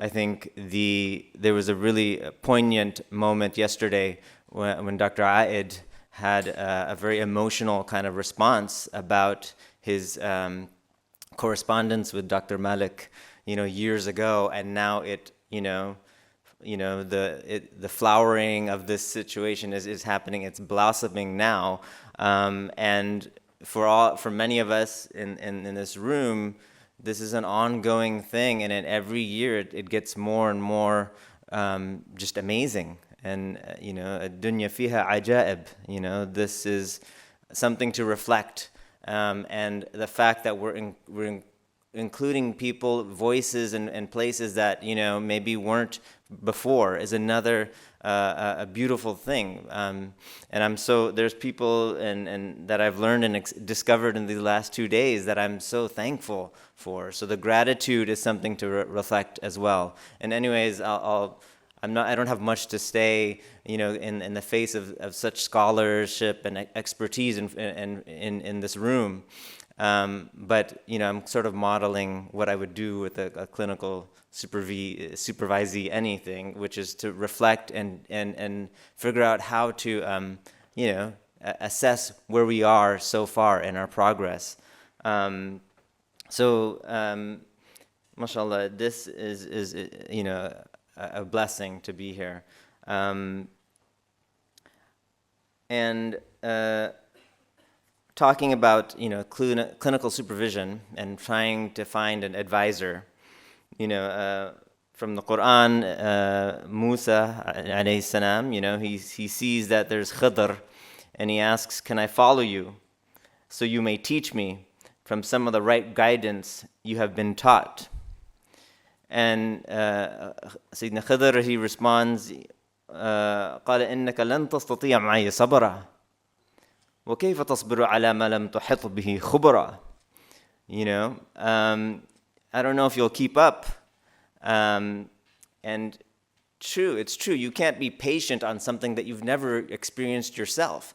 Now that you've experienced it once, then the next time around you will have that capacity to have patience because you remember something about it before. I always I reflect that during clinical supervision, when I look, past, thinking about my advisors, my mentors, my supervisors in the past, there are times when they'll ask you to do things that seem counterintuitive, and you have to trust the supervisor. And some of it doesn't, feel what you're used to. It's not familiar. And sometimes the role of the supervisor is to kind of guide you through these sort of muddy, sort of unclear waters. So I think, I always reflect on that relationship between Musa and Khidr in that realm.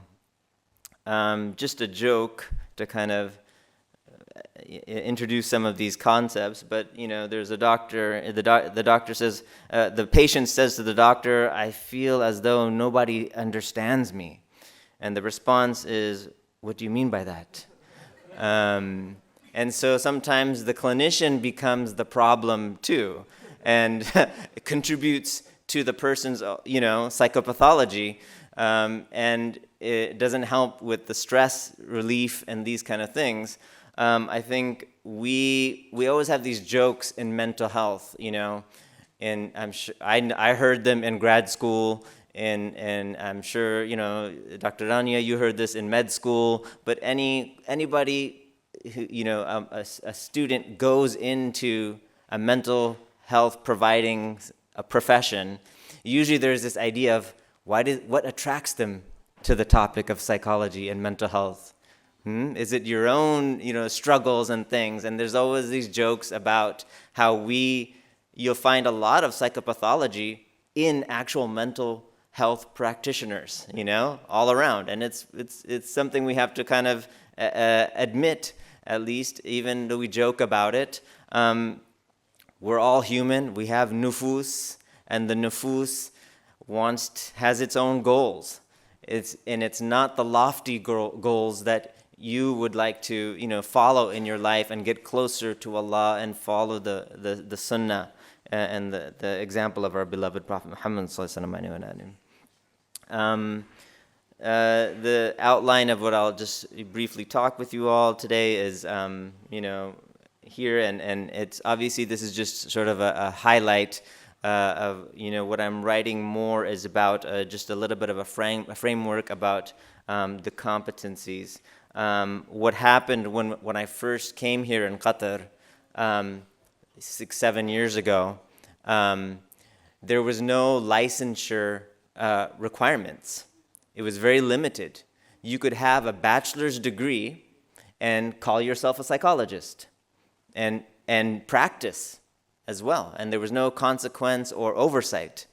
And, in the States, the term psychologist is it's a protected title. You can't just call yourself that. But here it was rampant.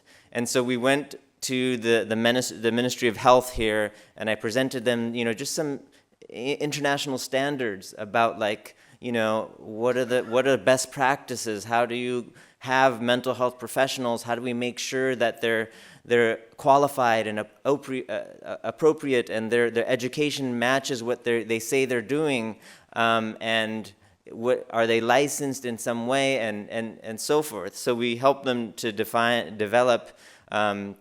Now there's you have to have a requirement of your education and your experience and so forth. It was a little bit of a struggle because sometimes in this region, the family would say, my son or my daughter has a bachelor's in psychologist. Can't they call themselves a psychologist? And they don't understand that this is just a foundational degree at first. You need further training and experience before you can call that. Although in other fields you can get a bachelor's in engineering and then call yourself an engineer. It's a paradigm that's changing. I don't need to talk much about this. I think there was amazing discussions yesterday about the ethics codes, and Dr. Khalid did a great job of just kind of the integration of that into what we would hope in Islamic psychology, and how our practitioners will use the ethical codes. Of course, taking from the Western codes of conduct, but as well, of course, the Islamic principles. When we're thinking about what are the competencies, what are the things that we want to make sure we have in our trainees, the first question is, who is ready to be trained?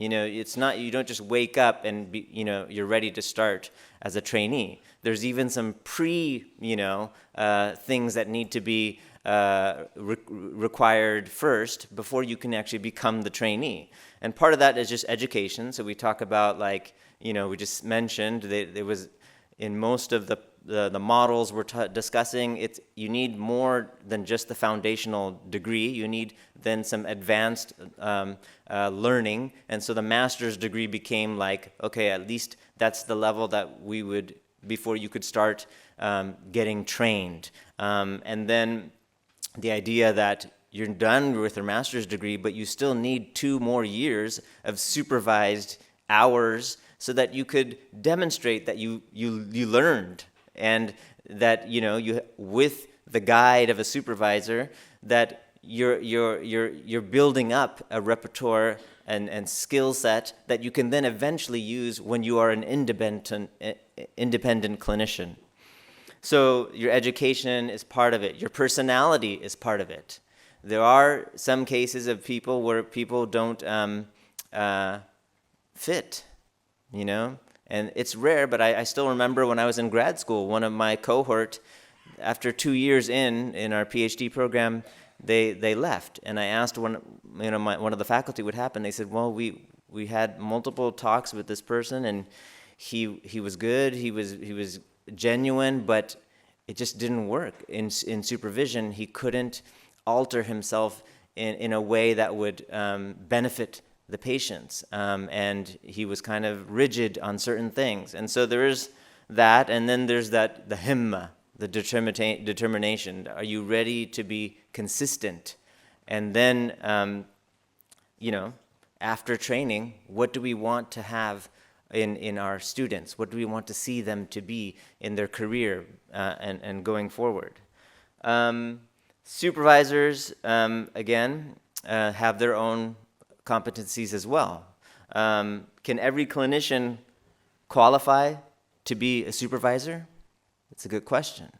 And some clinicians realize it later in their career. They're like, that's not my thing. So when the practicum students come around every year and you get assigned a supervisor, some of the clinicians say, look, I'll help you with some of the didactics, we'll do some talks, but I can't really take on a student. I've tried it in the past, and that's not my forte. Okay, that's some self-awareness, hopefully.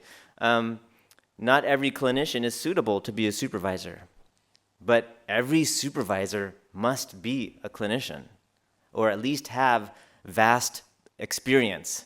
Maybe they're not currently practicing, but they have some past years of just dealing with different kinds of patient populations. So you need to have that in order to say that I'm supervising these people and I'm talking about things, but have you seen patients in this, sample, this type of patient population?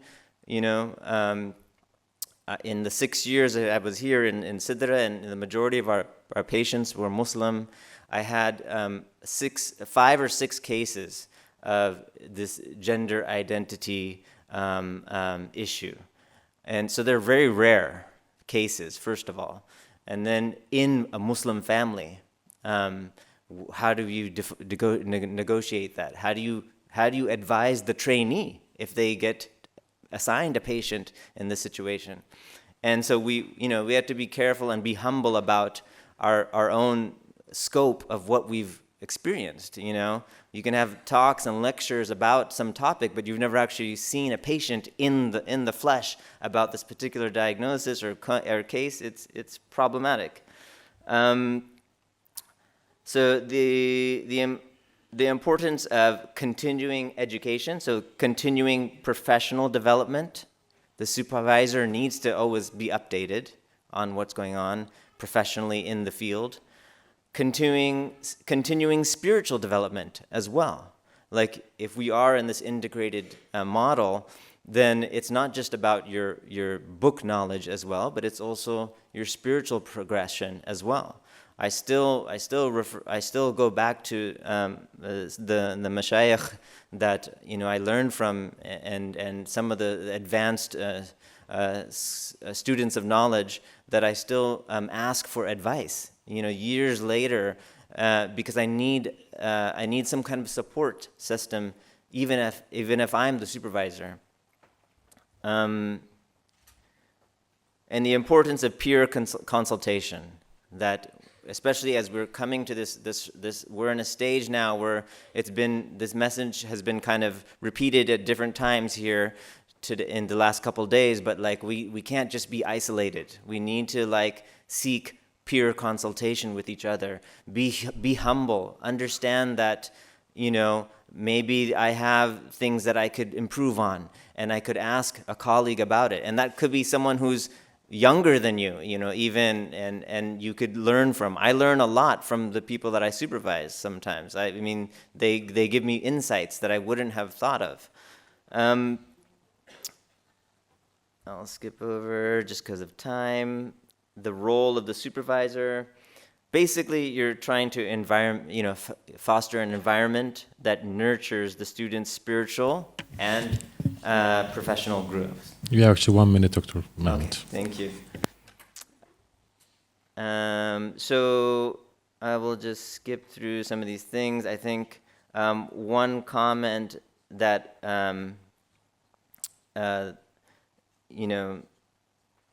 as an educator, Sayyidina Anas, he says, خدمت رسول الله صلى الله عليه وسلم 10 سنين فما قال لي أف قط. I served with the Prophet ﷺ for all these years, and he didn't have these scolding statements, And how do we transfer knowledge to our students without being this kind of mean, pedantic person who's just always, lecturing you, but without giving you the dhawq, that there's a lot of non-verbal knowledge that takes place, as Dr. Rahman mentioned, that there's things under the surface. And if I'm supervising a clinic trainee, it's not just about the content, about what they're going to say, but also internally, what's their intention? What are the concepts spiritually that you, as a clinician, are imparting to the patient without any verbal things, just your presence, and as Dr. Human mentioned, even just the relationship between the therapist and the patient is enough. So I'll just I think it's the time, so I'm just gonna basically say a couple things that I just want to quickly highlight. Some dangers, making sure that we make sure that our trainees are doing proper documentation. That's a major issue, and how to write proper reports and documentation.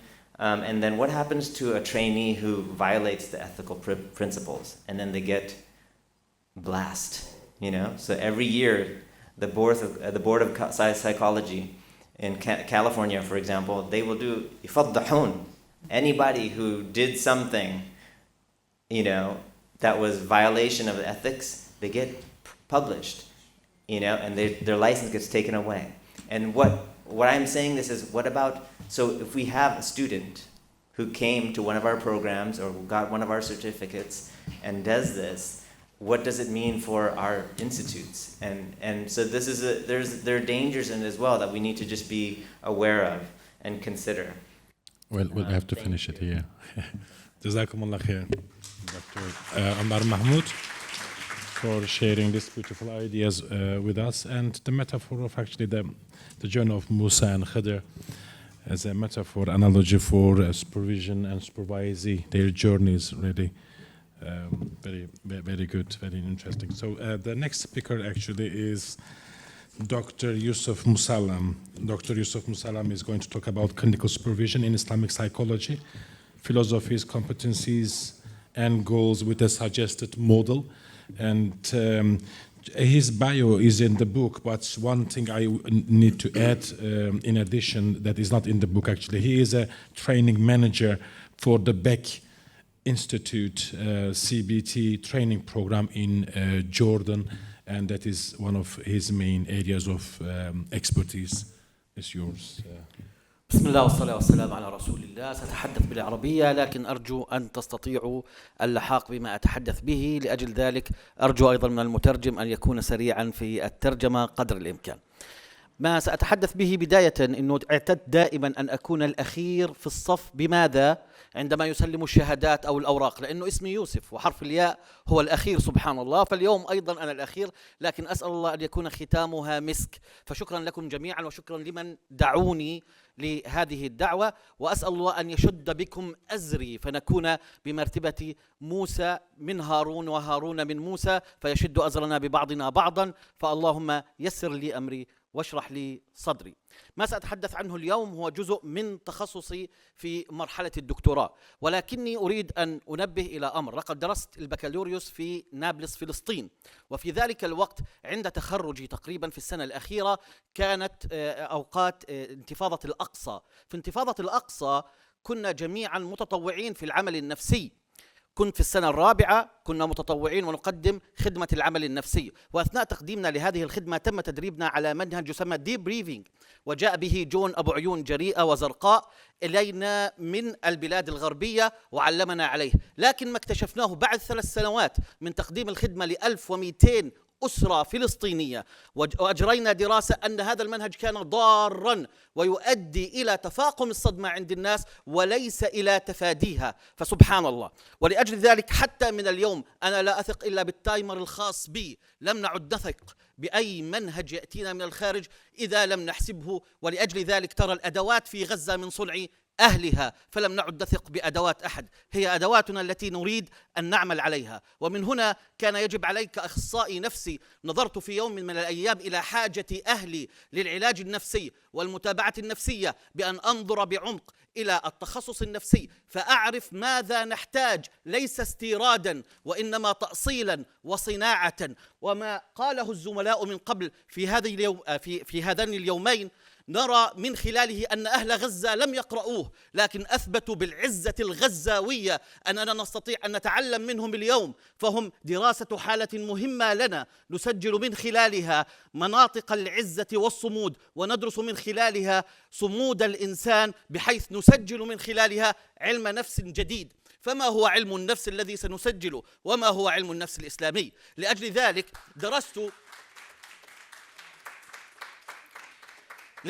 درست وخلال سنوات من دراستي CBT REBT EMDR، وكنت وصلت إلى درجة الإشراف بها. لماذا؟ لأن الاختصاص النفسي يختلف عن علم النفس. ما تحدثنا عنه غالبا كنا نتحدث عن علم النفس. علم النفس هو المظلة الكبيرة، لكن التطبيق الحقيقي هو العلاج النفسي. فهنالك فرق عميق جدا ما بين علم النفس والعلاج النفسي. فهل كنا نتحدث عن علم النفس أم عن علاج النفسي؟ إن كنا نتحدث عن تطبيق فسننتقل من الفلسفة النفسية إلى أن نفهم المدارس وبنية المدارس، وهذا ما كنت أدرس خلال 20 عام.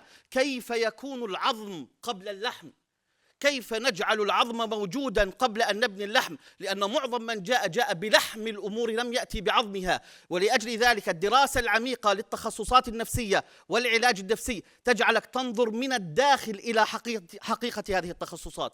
فكل اختصاص نفسي يبدأ حقيقة بفلسفة حاكمة لهذا الاختصاص، ومن خلال الفلسفة الحاكمة نأتي فيما بعد إلى الافتراضات والنظريات التي نبني عليها التصورات التطبيقية العلاجية، ومن ثم التطبيقات العلاجية. فالتطبيق العلاجي لا يمكن أن يكون بلا فلسفة حاكمة. فلأجل ذلك أرى أن علم النفس الإسلامي أو ما أسميه مدرسة المفاهيم النفسية الإسلامية الهدف منها بداية تغيير الفلسفة الحاكمة إلى إطار حاكم حقيقي يجعلنا نبتعد عن الداروينية العميقة في مضمونها، والتي شكلت النظرية النفسية إلى الخلق والخالق الذي خلق الإنسان، ومن أعلم بالإنسان ممن خلقه.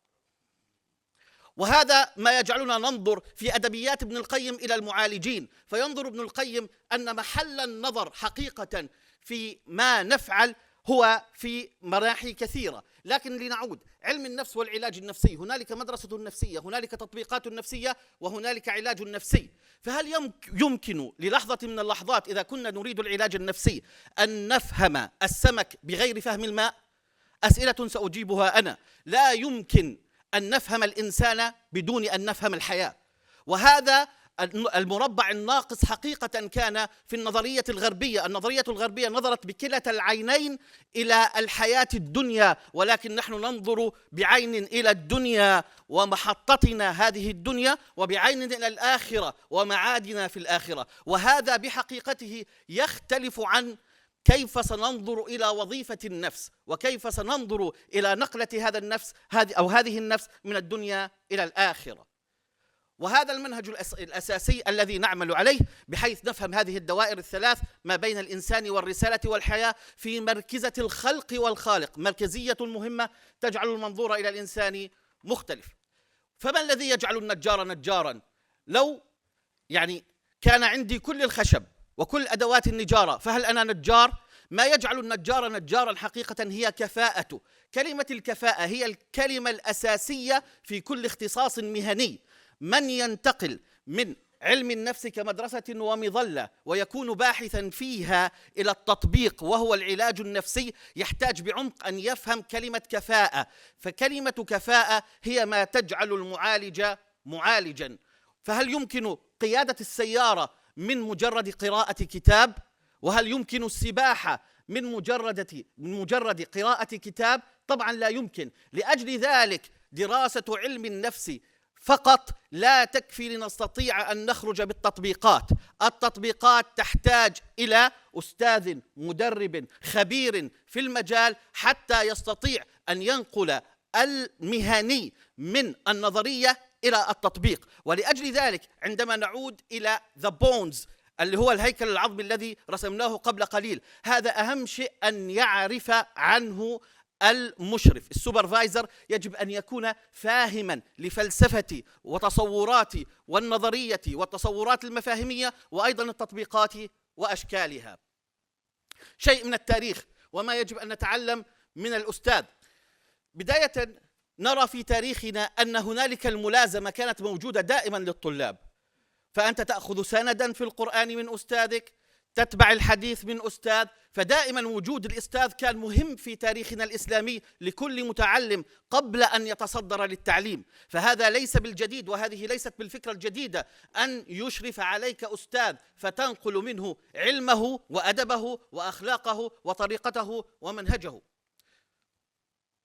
بالتالي عندما نتحدث عن الكفاءات في الدراسات الأكاديمية للإشراف تحديدا، وهذا ما تخصصت فيه في مرحلة الدكتوراه، كانت رسالتي في الدكتوراه هي في نصفها في موضوع الإشراف والمناهج الإشرافية وفلسفة الإشراف. لأجل ذلك أول كفاءات نتحدث عنها هي الكفاءات المعرفية. ماذا يجب أن تعرف؟ وهذا ما تحضرنا له الأقسام الأكاديمية. القسم الأكاديمي يحضرك ماذا يجب أن تعرف. كثيرا ما نسمع عن دورة تدريبية، لكن عندما تذهب إلى الدورة التدريبية تكتشف أنها محاضرة، لأنه علمك ما تعرف، لم يعلمك الأداءات السكيلز. أما الأداءات والسكيلز فهذا مستوى آخر يحتاج كل ممارس مهني لأي مهنة. فهذه المهارات تتعلمها من خلال التدريب. هنا يأتي التريننج أو التدريب والدورات التدريبية. أضفت في منهج الإشراف نقطتين أساسيتين، لأنه ممكن أن تكون متعلم جيد، لديك المعرفة الجيدة ولديك الأداءات الجيدة، لكن لا تستطيع التطبيق في السياقات المختلفة. حتى تستطيع التطبيق يجب أن تعرف كيف تجمع النظرية مع التطبيق مع فهم السياق العام، وإلا لن تكون معالجا بارعا. لكن حتى لو كانت هذه الثلاث عندك بلا أن يكون عندك حس وأحكام، هذا الكلينيكال جادجمنت، بلا أن ينمو عندك الحس والأحكام السريرية بشكل سليم، ستبقى ممارستك للعلاج ناقصة. هذه الرباعية الأساسية التي نعلم عليها الطلاب، بحيث يتم من خلال معرفته نقله إلى أداءات، ثم إلى تطبيقات، ثم إلى حس وأحكام سريرية حقيقية، حتى يستطيع أن يعرف ما هي الأولويات التي تقدم للإنسان الذي يجلس بمقابله. وبالتالي دور المشرف يأتي بأربع تاءات أساسية. الأولى التقييم، فيجب أن يعرف كيف يقيم أداءات المعالج. إذا لم يكن المشرف قادر على تقييم أداء المعالج فهو ليس مشرفا، إذن هو لا يعرف المدرسة التي يعمل على أساسها وعلى منهجها. بعد التقييم أن يستطيع التدعيم، لأن المعالج أيضا إنسان، فأنا كمشرف يجب أن أوفر التدعيم لهذا المعالج الذي يدرس معي وعندي وتحت يدي. وجزء من التدعيم في علم النفس الإسلامي يتعلق حتى في التدعيم الروحاني، لأني حريص على ديانته فيما يقدم. فهل صحيح عندما يأتيني شخص مدمن على الخمر أن أقول كما في المنهج الغربي لا بأس من شرب قليل من الخمر، لكن المشكلة في الإدمان؟ هذه قضايا أساسية ومنهجية نحتاج أن نبحثها بعمق ونفهم كيف ندعم المعالج عندما نتعامل معه بطريقة أو بأخرى. ثم يأتي دور التعليم، وهو التعليم العادي للجوانب المعرفية والمهارية، ثم التدريب، وهذا التدريب يكون على الأداءات وأيضا على التطبيقات والأحكام السريرية، بحيث نستطيع أن نعد معالج لا يسبب أذى لأحد. No harm، هذه القاعدة الأولى في تقديم الخدمات النفسية. فالمعالج يقدم الخدمة، والمشرف هو حارس بوابة هذه الخدمة، حارس الاسم. من سيخرج ويقول أنا معالج في علم النفس الإسلامي؟ هنا يأتي السؤال: كيف نحرس هذا الاسم؟ كيف نحمي هذا الاسم؟ كيف نحمي هذه البوابة؟ هذا دورنا. لكن ليست فقط بوابة العمل المهني، كيف نحمي أيضا النظرية التي نعمل عليها من يستطيع أن يمس بها بطريقة أو بأخرى بحجة البحث العلمي، فيمس بكتابنا وسنتنا من باب أنه يبحث في النظرية وفي تطبيقاتها. يجب أن نحذر من ذلك. هنا يأتي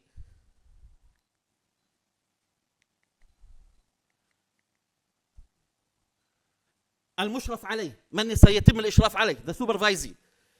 فهنا نتحدث عن 3 مراحل، اللي هي المصدر والمقصد والمسلك. هنالك مصدر للتلقي، وهنالك مقصد مما تتلقى، وهنالك مسلك كيف تسير في ذلك. وهذه هي مقاصد الشريعة، ومقاصد الشريعة هي مقاصد كل علم رباني أو من قبس رباني حقيقة.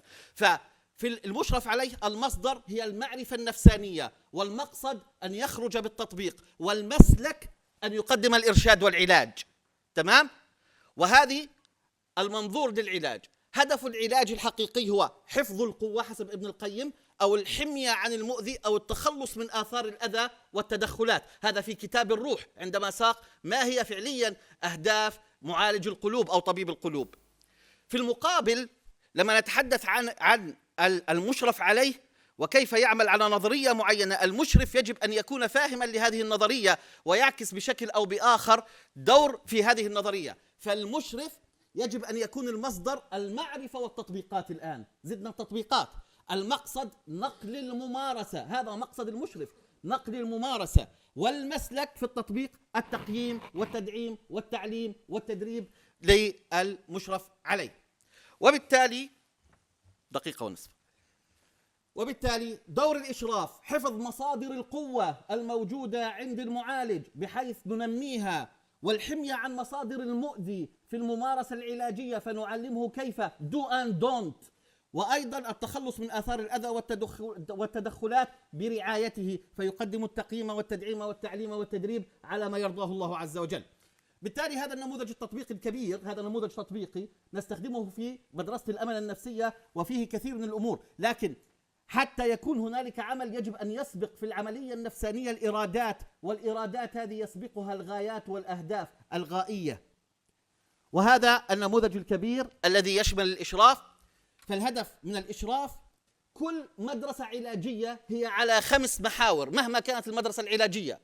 أي مدرسة علاجية سنجد المحور الأول مفاهيم وتصورات علمية للمدرسة، ثم سنجد في المدرسة القياس والتحليل للسلوك بطريقة هذه المدرسة، ثم سنجد التدخلات والأدوات للمدرسة، ثم سنجد المفاهيم والعناية والتواصل مع نفس الناس في هذه المدرسة، ثم الأثر وقياس هذا الأثر العلاجي معناه، وكيف نعمل وقاية من الانتكاس. هذه الخماسية هي العظم لأي مدرسة، هي الهيكل العظمي لأي مدرسة نفسانية يجب أن ترتب عليه.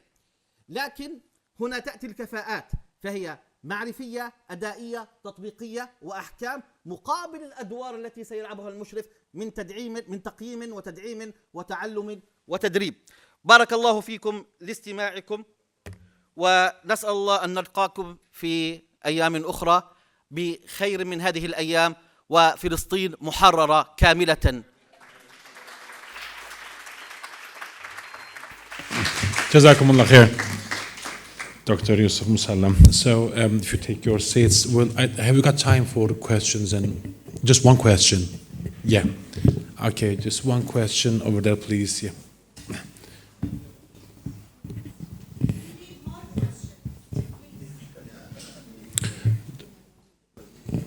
Okay, but we don't have time for that, do we? Yes, please. Do you have a microphone? Yeah.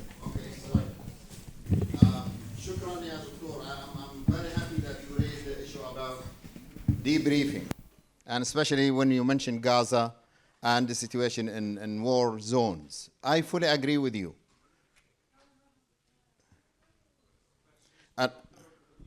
دكتور يوسف يا دكتور يوسف، أنا بشكرك على المداخلة اللي أنت حكيتها بالنسبة للدي بريفينج، وكيف لما بيجينا أبو عينين زرقاء يتدخل في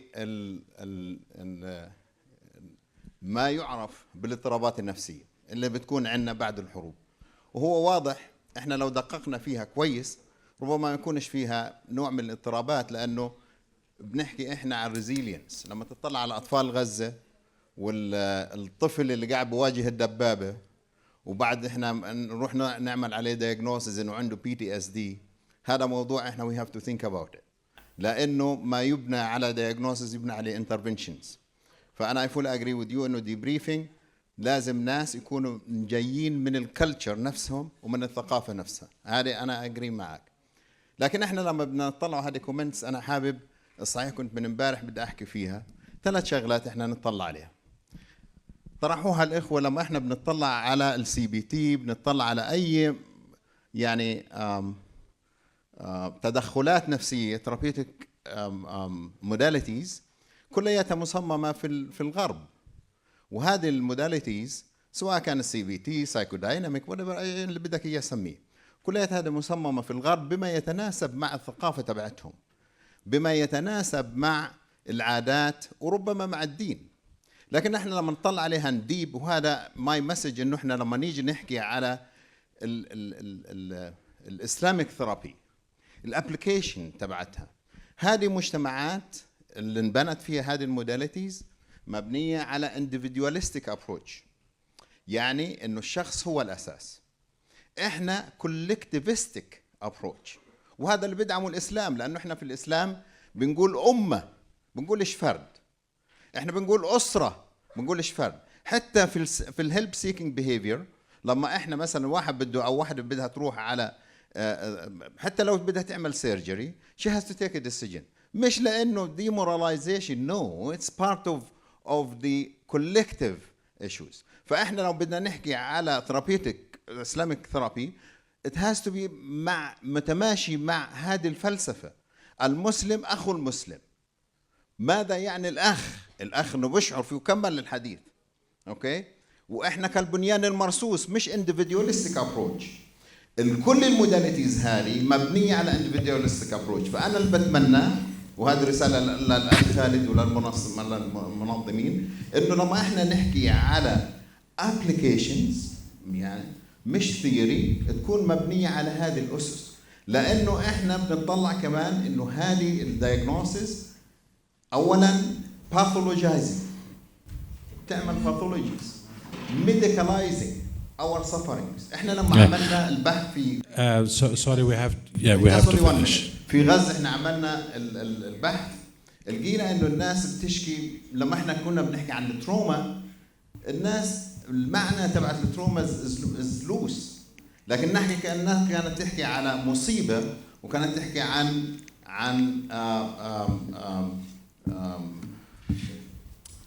inflation of pain، فاجعة. فهذه امور احنا في البحث بدنا نطلع عليها. هذه ماي كومنتس. شكرا لك. Okay, thank you. Yeah, if you want to say just for الشيء الوحيد اللي بدي أعلق عليه على كلامك إذا سمحت لي بما إنه سؤال اللي فهمته إنه حضرتك تتحدث عن موضوع طبيعة غزة. هو فقط تنبيه، أنا يعني سبق وقلت للزملاء عندما يقدموا الخدمات النفسية في الدعم النفسي لأهل غزة يجب أن يتنبهوا، لأنه إحنا بنحكي عن بنية نفسية مختلفة حقيقة، تمام؟ لأنه أنت ممكن تستهدف عناصر الصمود. باختصار السيكولوجي بمناهجه الموجودة واللي درسوها الناس في كلتا العينين تنظر إلى تمكين الذات، لكن علم النفس الإسلامي ينظر في عين إلى تمكين الذات وينظر في عين إلى الآخرة. وبالتالي ماذا لو كان هذا المبتلى بالفقدان والحزن والحزن وغيره إذا جاء عندي ضيعت عليه فرصة الاستعانة بالله فاستعان بنفسه فضاع الهدف من الابتلاء في حياته. هدف الابتلاء نعم لن ينفي ذلك، بس أكمل. لا ينفي ذلك. اللي بحكيه إنه عادة الفرق إنه إحنا تبقى هنالك عين إنه في آخرة موجودة في حياة الناس. هلا هذا لا يمنع الدراسات ولا يمنع إنه إحنا بنعرف إنه في اضطرابات نفسية وهذه الاضطرابات تؤثر على النفس. نحن لا ننكر العلم الموجود، ليس هدف الإنكار، لكن أيضا نعلم إنه جزء من فقه الابتلاء وجود المرض والاضطراب هو فرصة للتقرب من الله عز وجل والعودة إليه، فلا يكون الركون والاستعانة في النفس فقط، لكن نوجه مركزية الاستعانة من الذات إلى الاستعانة بالرحمن ورب الذات. Okay, thank you very much. This is the end of our panel, and I'll leave it to you. Thank you. Jazakallah khairan. I want us to give a round of applause to Dr. Fahad, Dr. Omar, Dr. Yusuf, and Dr. Wahda for this great panel and an important discussion that we will continue, inshallah. Thank you so much for all of you. We still have a couple of points left in the program. I see a lot of you are waiting for the lunch. Alhamdulillah, it's soon here. First and foremost, without any doubt, there are some great quotes that we can bring with us. Dr. Omar, for instance, you mentioned not all clinician can be a supervisor, but every supervisor must be a clinician. And this is really a good reminder, actually, that to be a supervisor, you need to have the experience of being on the opposite side as a supervisee or as a clinician. Also, another thing that I was thinking about is related to Dr. Fahad, when you were speaking from the Urdu perspective. I was thinking about peer consultation. And peer in Urdu and Farsi means old. So you can use peer consultation to consult your peer, but also peer consultation to consult with a wise one, which is also the definition of peer. So maybe we can also add that connection to the word peer. Nevertheless, brothers and sisters and all participants, we're coming to the end of the symposium for this year. But before we finalize, we have a couple of more closing remarks speech, and then I will also summarize with some last remarks, inshallah. First and foremost, we want to welcome Dr. Human Keshavarzi up to the stage, which has been one of the organizers of this symposium, and he is also part of the Khalil Center, which is one of the core organizers, and he will be leading the Masters in Counseling Psychology program here at College of Islamic Studies, Hamad bin Khalifa University. Welcome up to the stage, Dr. Human, for closing remarks. Rounds of applause.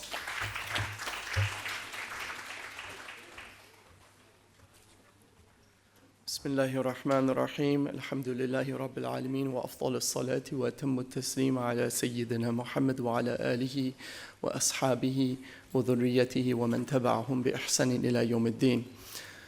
Assalamu alaikum wa rahmatullahi wa barakatuhu. Once again, this is coming to the conclusion of our symposium, and I say this with both gratitude and sadness upon its conclusion. Great gratitude and appreciation for everybody that has come out to be a part of this. I think individuals have noticed that this is a different kind of discourse that we're having here. The typical sort of discourses around psychology are just talking about the possibility and the idea of the incorporation of Islam and spiritual practices into mental health. And we are taking it a step further than that. We're going much beyond that. And we're talking about advancing its practice, standardizing its curriculum, dealing with ethical dilemmas and parameters and philosophies. We have models that are established, and I'm just so appreciative of everybody's contributions, and I look forward to what comes after this. This is only the beginning, right? Just like whenever we finish any book under a teacher, they typically say, this is just the beginning to the next one. And usually we'll start to read even a line from the next book just to ensure that there's a continuity, that the idea isn't that we're just done here. And so we hope that we will continue this conversation through various avenues. Dr. Rajab has already mentioned that we will be having this annually, inshallah, and we hope that what we've started here will be the beginning to much good and much networking and the proliferation of many programs in Islamic psychology that will continue to benefit from the wealth of knowledge that's contained in this room. Dr. Hamada had mentioned about the panel and over 100 years of experience contained within the panel and over 100 articles in published works and books just on a panel of 4 people. We had a total of how many? 6 panels, right? 6 entire panels. And if you take the accumulation of all of the scholars coming from various parts of the world and their years of teaching, years of clinical training and practice and publishing, we have, subhanAllah, a wealth of experience contained within this room. And so what we're going to do for our participants, just so you don't leave, our scholars in the room, we'll have a closed roundtable, inshallah, to be able to allow for some further discussions amongst us. So please do stick around after the lunch. I do appreciate all of your contributions and all of the participants' participation, coming out here, being with us for 2 days, everybody on the virtual platform that's listening to us from different parts of the world. You're tuning in. This is an opportunity for us to give back to the world, right? We're reversing the flow of information. Typically, we are the recipients and the followers, and we have been good muqallids up until now. But now it's time to do tajdeed, right? To revive our tradition and to do ijtihad and to share knowledge with the rest of the world for them to benefit from what's contained within our rich tradition. So I'll hand it off to Sayyid Jamal, who's going to continue. And also I want to thank Sayyid Jamaluddin for the great job he did in moderation. Give him a round of applause, as well as all of the people who are behind the scenes with Sister Alia, Asra, especially Sister Sabika, who has been the heart of this conference. Let's give all of them a round of applause as well. Jazakumullahu khairan wa akhiru da'wana and alhamdulillahi rabbil alameen.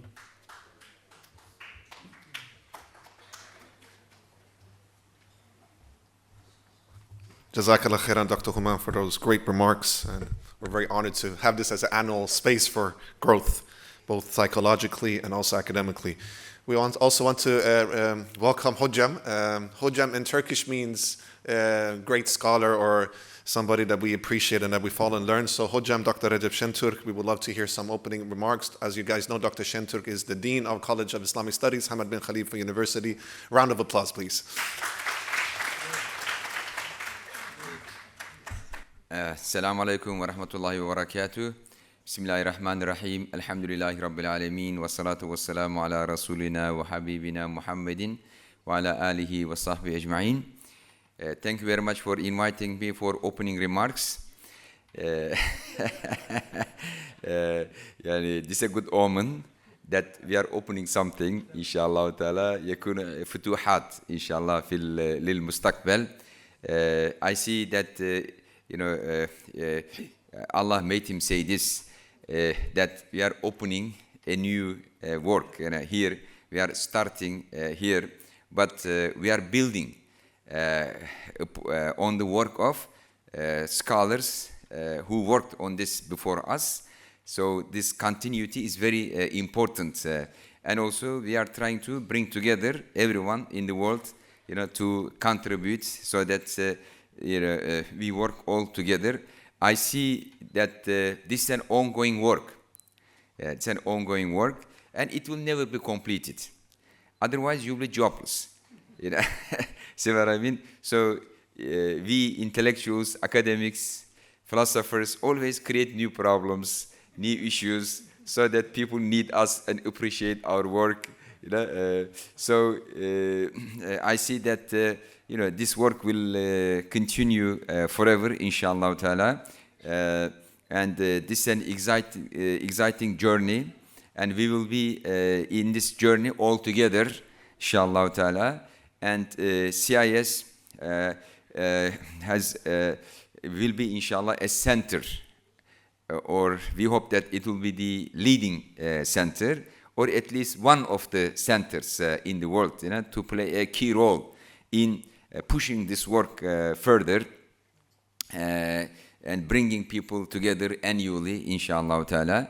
This is what we wish, and may Allah make our journey fruitful, mubarak, bil futuhat, inshallah ta'ala. May Allah guide us and guide others through us. And we have a lot of things to do, and already, the presentations here set the agenda for the future, like what are the things that needs to be done, inshallah ta'ala.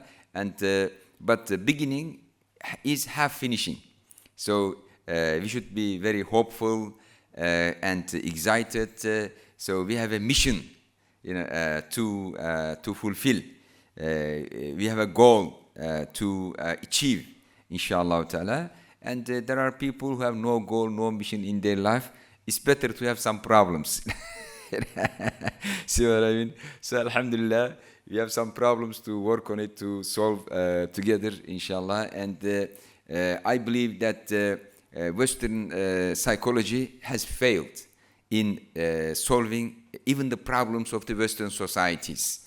I see like Western society, American, European society suffering a lot, and they failed in their homeland. How can they come and solve our problems in a different society, in a different country? But this is true for all social sciences. Like people outside the West, they admire, Western social sciences. I tell them, which problem of Western society sociologists solved, psychologists solved? Give me an example. Economists solved.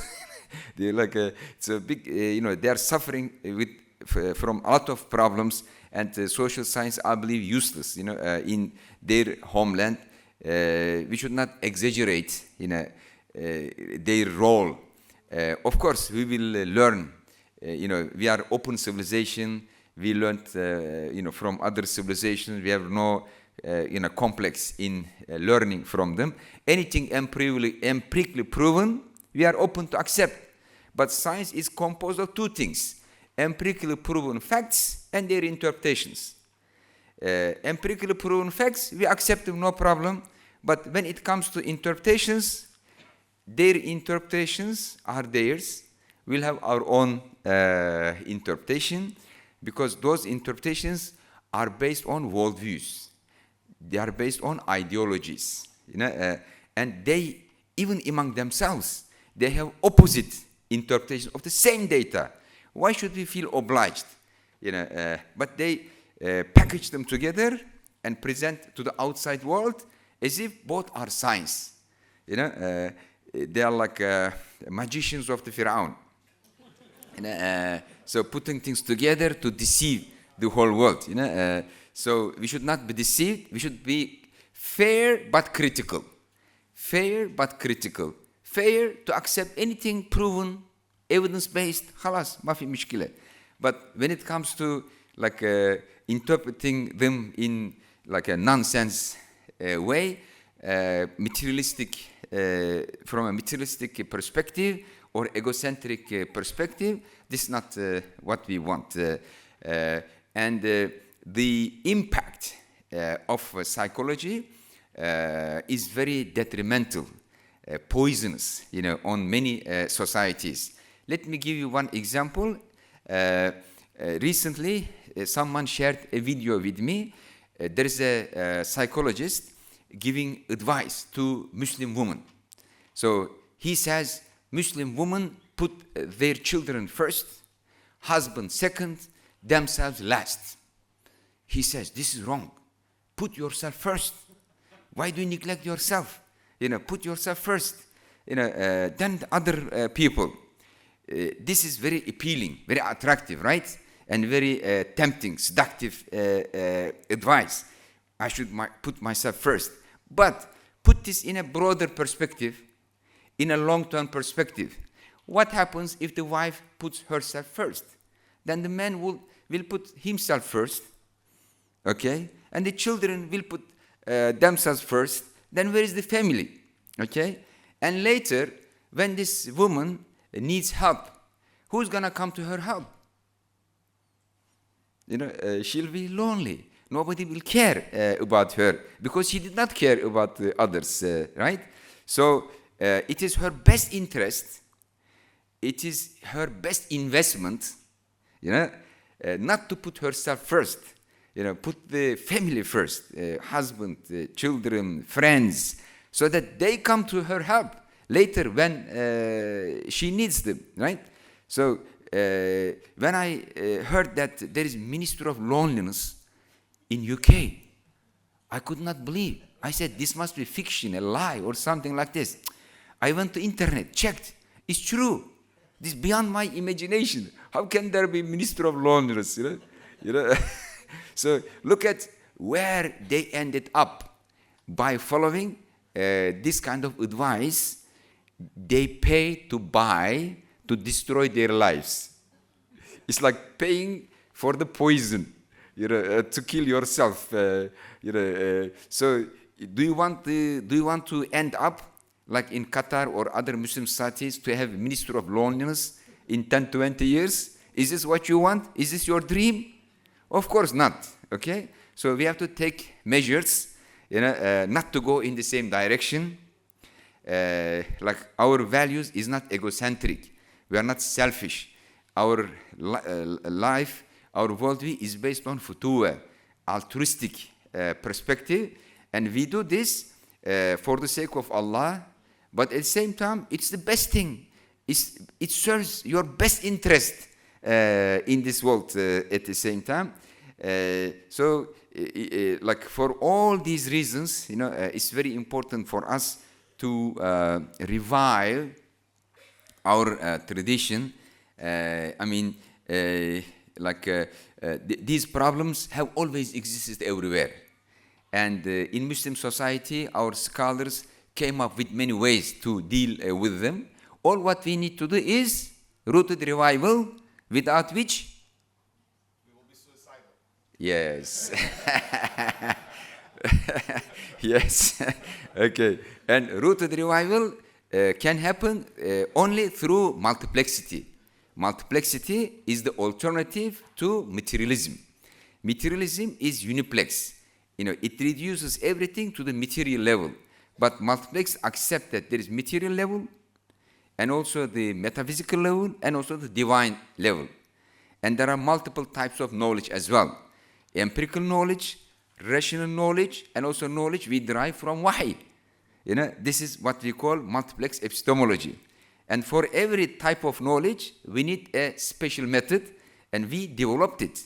So we are not against material perspective.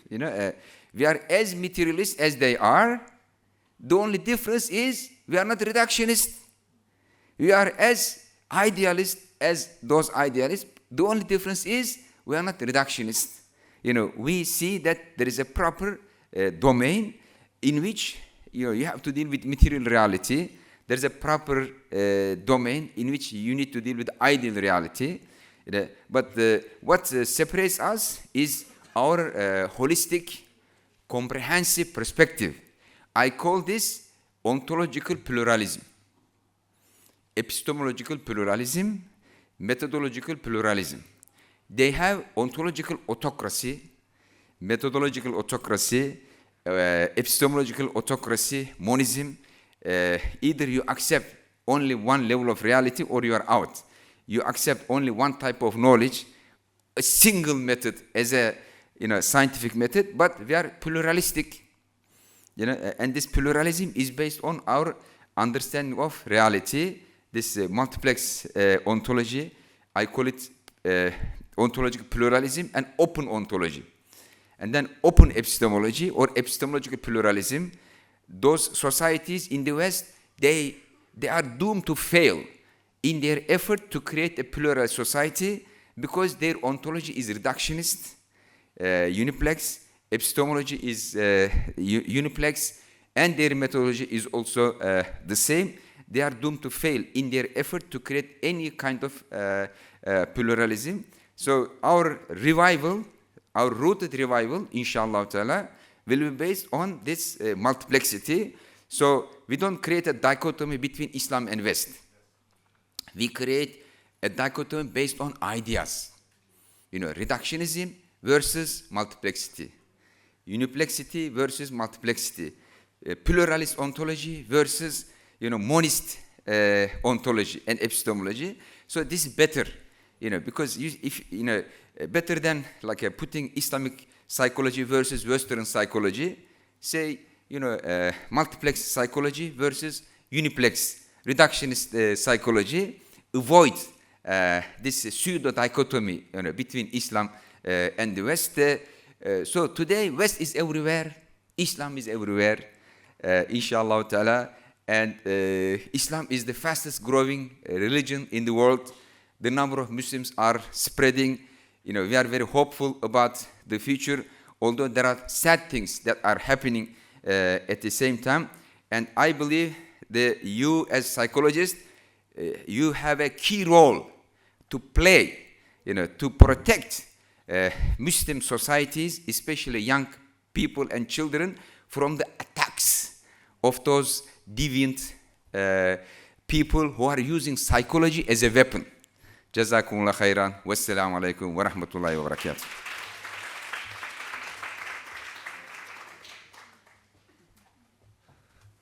Wow, that was amazing. MashaAllah. Thank you so much, Hojam, Dr. Rajab Shamturk. We are all very grateful for you opening up College of Islamic Studies and Hamad bin Khalifa University for us as counselors and psychologists to be able to do the rooted revival under your excellent leadership through the multiplex worldview and through a plural ontology, a multiplex ontology. May Allah subhanahu wa ta'ala accept all of your good deeds, Dr. Rajab Shamturk. And also we appreciate Qatar Foundation, and all those visionaries in Qatar who allowed this program to happen under the leadership of Dr. Rajab Shamturk. Round of applause, please.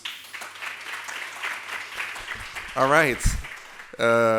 We did like a call and response, Dr. Shamturk. You said rooted revival. I said without it, suicidal. So this could be like a new tune for our ambitions in Islamic thought, inshallah. It was amazing. Alhamdulillah Rabbil Alameen. I want to first and foremost thank all the viewers at home for being with us.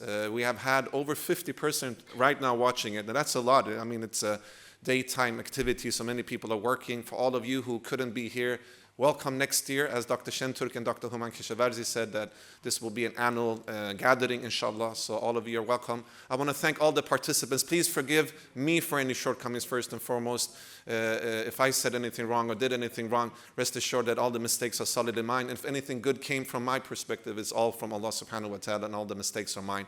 So I want to ask for forgiveness, and please keep me in my du'as, in your du'as, so that I can purify myself and become a better brother of yours.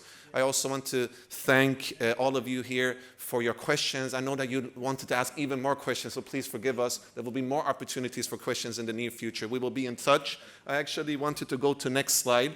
Please join the Islamic Psychology community on WhatsApp. ISIP, the International Students of Islamic Psychology, has a lot of WhatsApp group for resource sharing and discussions. We share resources on a daily basis, different organizations, different programs, different institutions. It's a free resource and sharing platform in many different languages. So this is the QR code, and you can join the Islamic Psychology movement. Also, please follow Hamad bin Khalifa University and College of Islamic Studies social media handles. You see them on the right side. There's Twitter, or as they call X nowadays.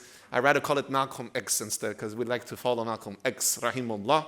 College of Islamic Studies on Facebook, on LinkedIn, and on YouTube as well, inshallah. So I will let this QR code and these handles be there. Please do follow also our co-organizers Khalil Center's handles and also International Association of Islamic Psychology. These are amazing organizations and initiatives. So I want to thank the organizers again. You have all the organizers there: Hamad bin Khalifa University, College of Islamic Studies, Khalil Center, International Association of Islamic Psychology, and ISIP, the International Students of Islamic Psychology.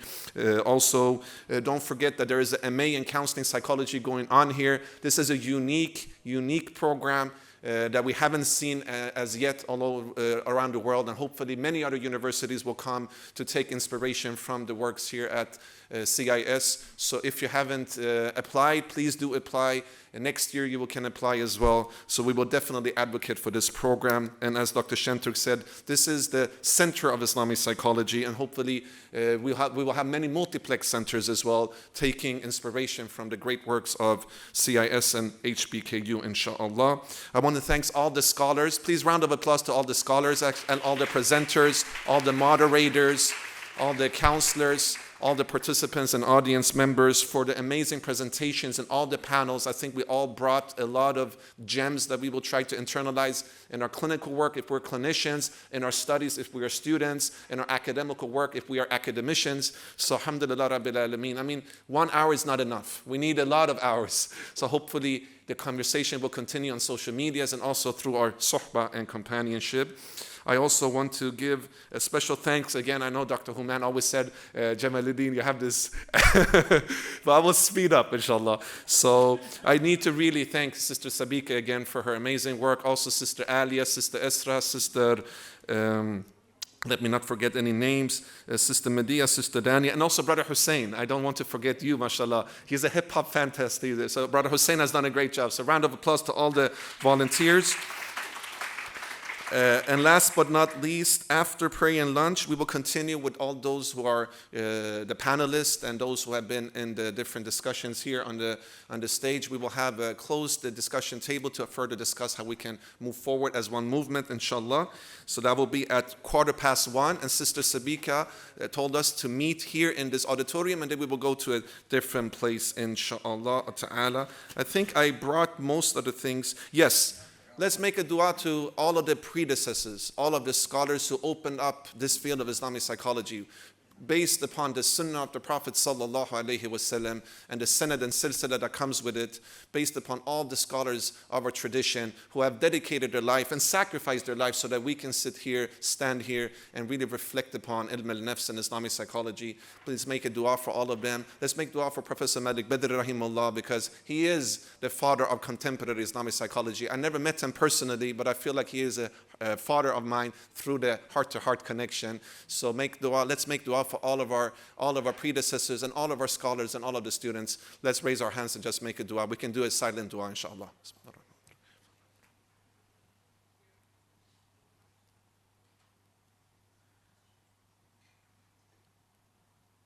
Al-Fatiha.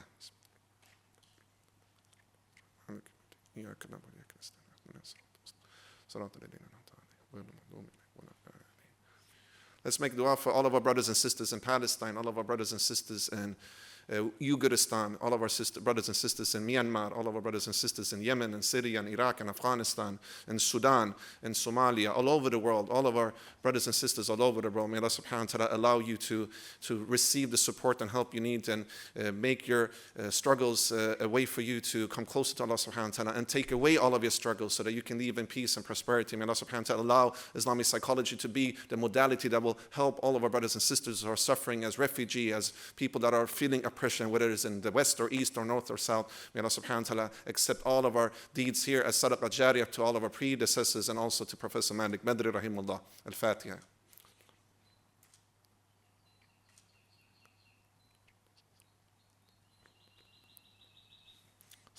Jazakallah khairan. I will summarize by a rap, actually. I wrote a rap to summarize. And actually, I hope you guys will like. I need to start to record this rap, perhaps. We can do a futua rap with Dr. Shenturk and all others here, mashallah. It's a joy to be able to use, actually, just as a final remark from my side, I used to have trauma rapping, because I left my formal career many, many years ago, and I had a trauma. And actually, Islamic psychology came to my life as a way to allow Allah to heal some of the traumas in my past, and me and Dr. Rothman have spoken a lot about it. When I studied Islamic psychology, I wanted to leave my past, but through my studies, I came out integrating my past, but rooted in Quran and Sunnah, which I didn't have previously as grounded. So alhamdulillah, that some of the skills that Allah subhanahu wa ta'ala has blessed me with can be of benefit for the ummah. And this is all from Allah subhanahu wa ta'ala. So I hope you guys will like this one. Are you ready? I don't hear, are you guys ready? Okay, alhamdulillah rabbil alameen. All right. Interdisciplinary will make it truly ready and steady. Revolutionary, no rather reformation in all occasions. Planning, mastering, deconstructing maqasid methodology. Planting, harvesting, reconstructing aqaid epistemology. Let us rest in logics. We were critiquing the Cartesian duality. Amnesia is what you see. Secular anthropocentrism. Ruhani emphasis is when the ruh gives us the clue of what is true, transcendence, mind, body, and soul. Yes, divine psychology is whole. Yes, unite so we can find the goals. Where our deen is not pathologized, and deen is what will make us alive. I am grateful and faithful for his psychology built upon mujahada, mukhalafa, muraqaba, break nafs amara to lawamaha, studied at the MA in CIS. Hamad bin Khalifa, yes, that's so blessed. Jazakallah khairan, everyone.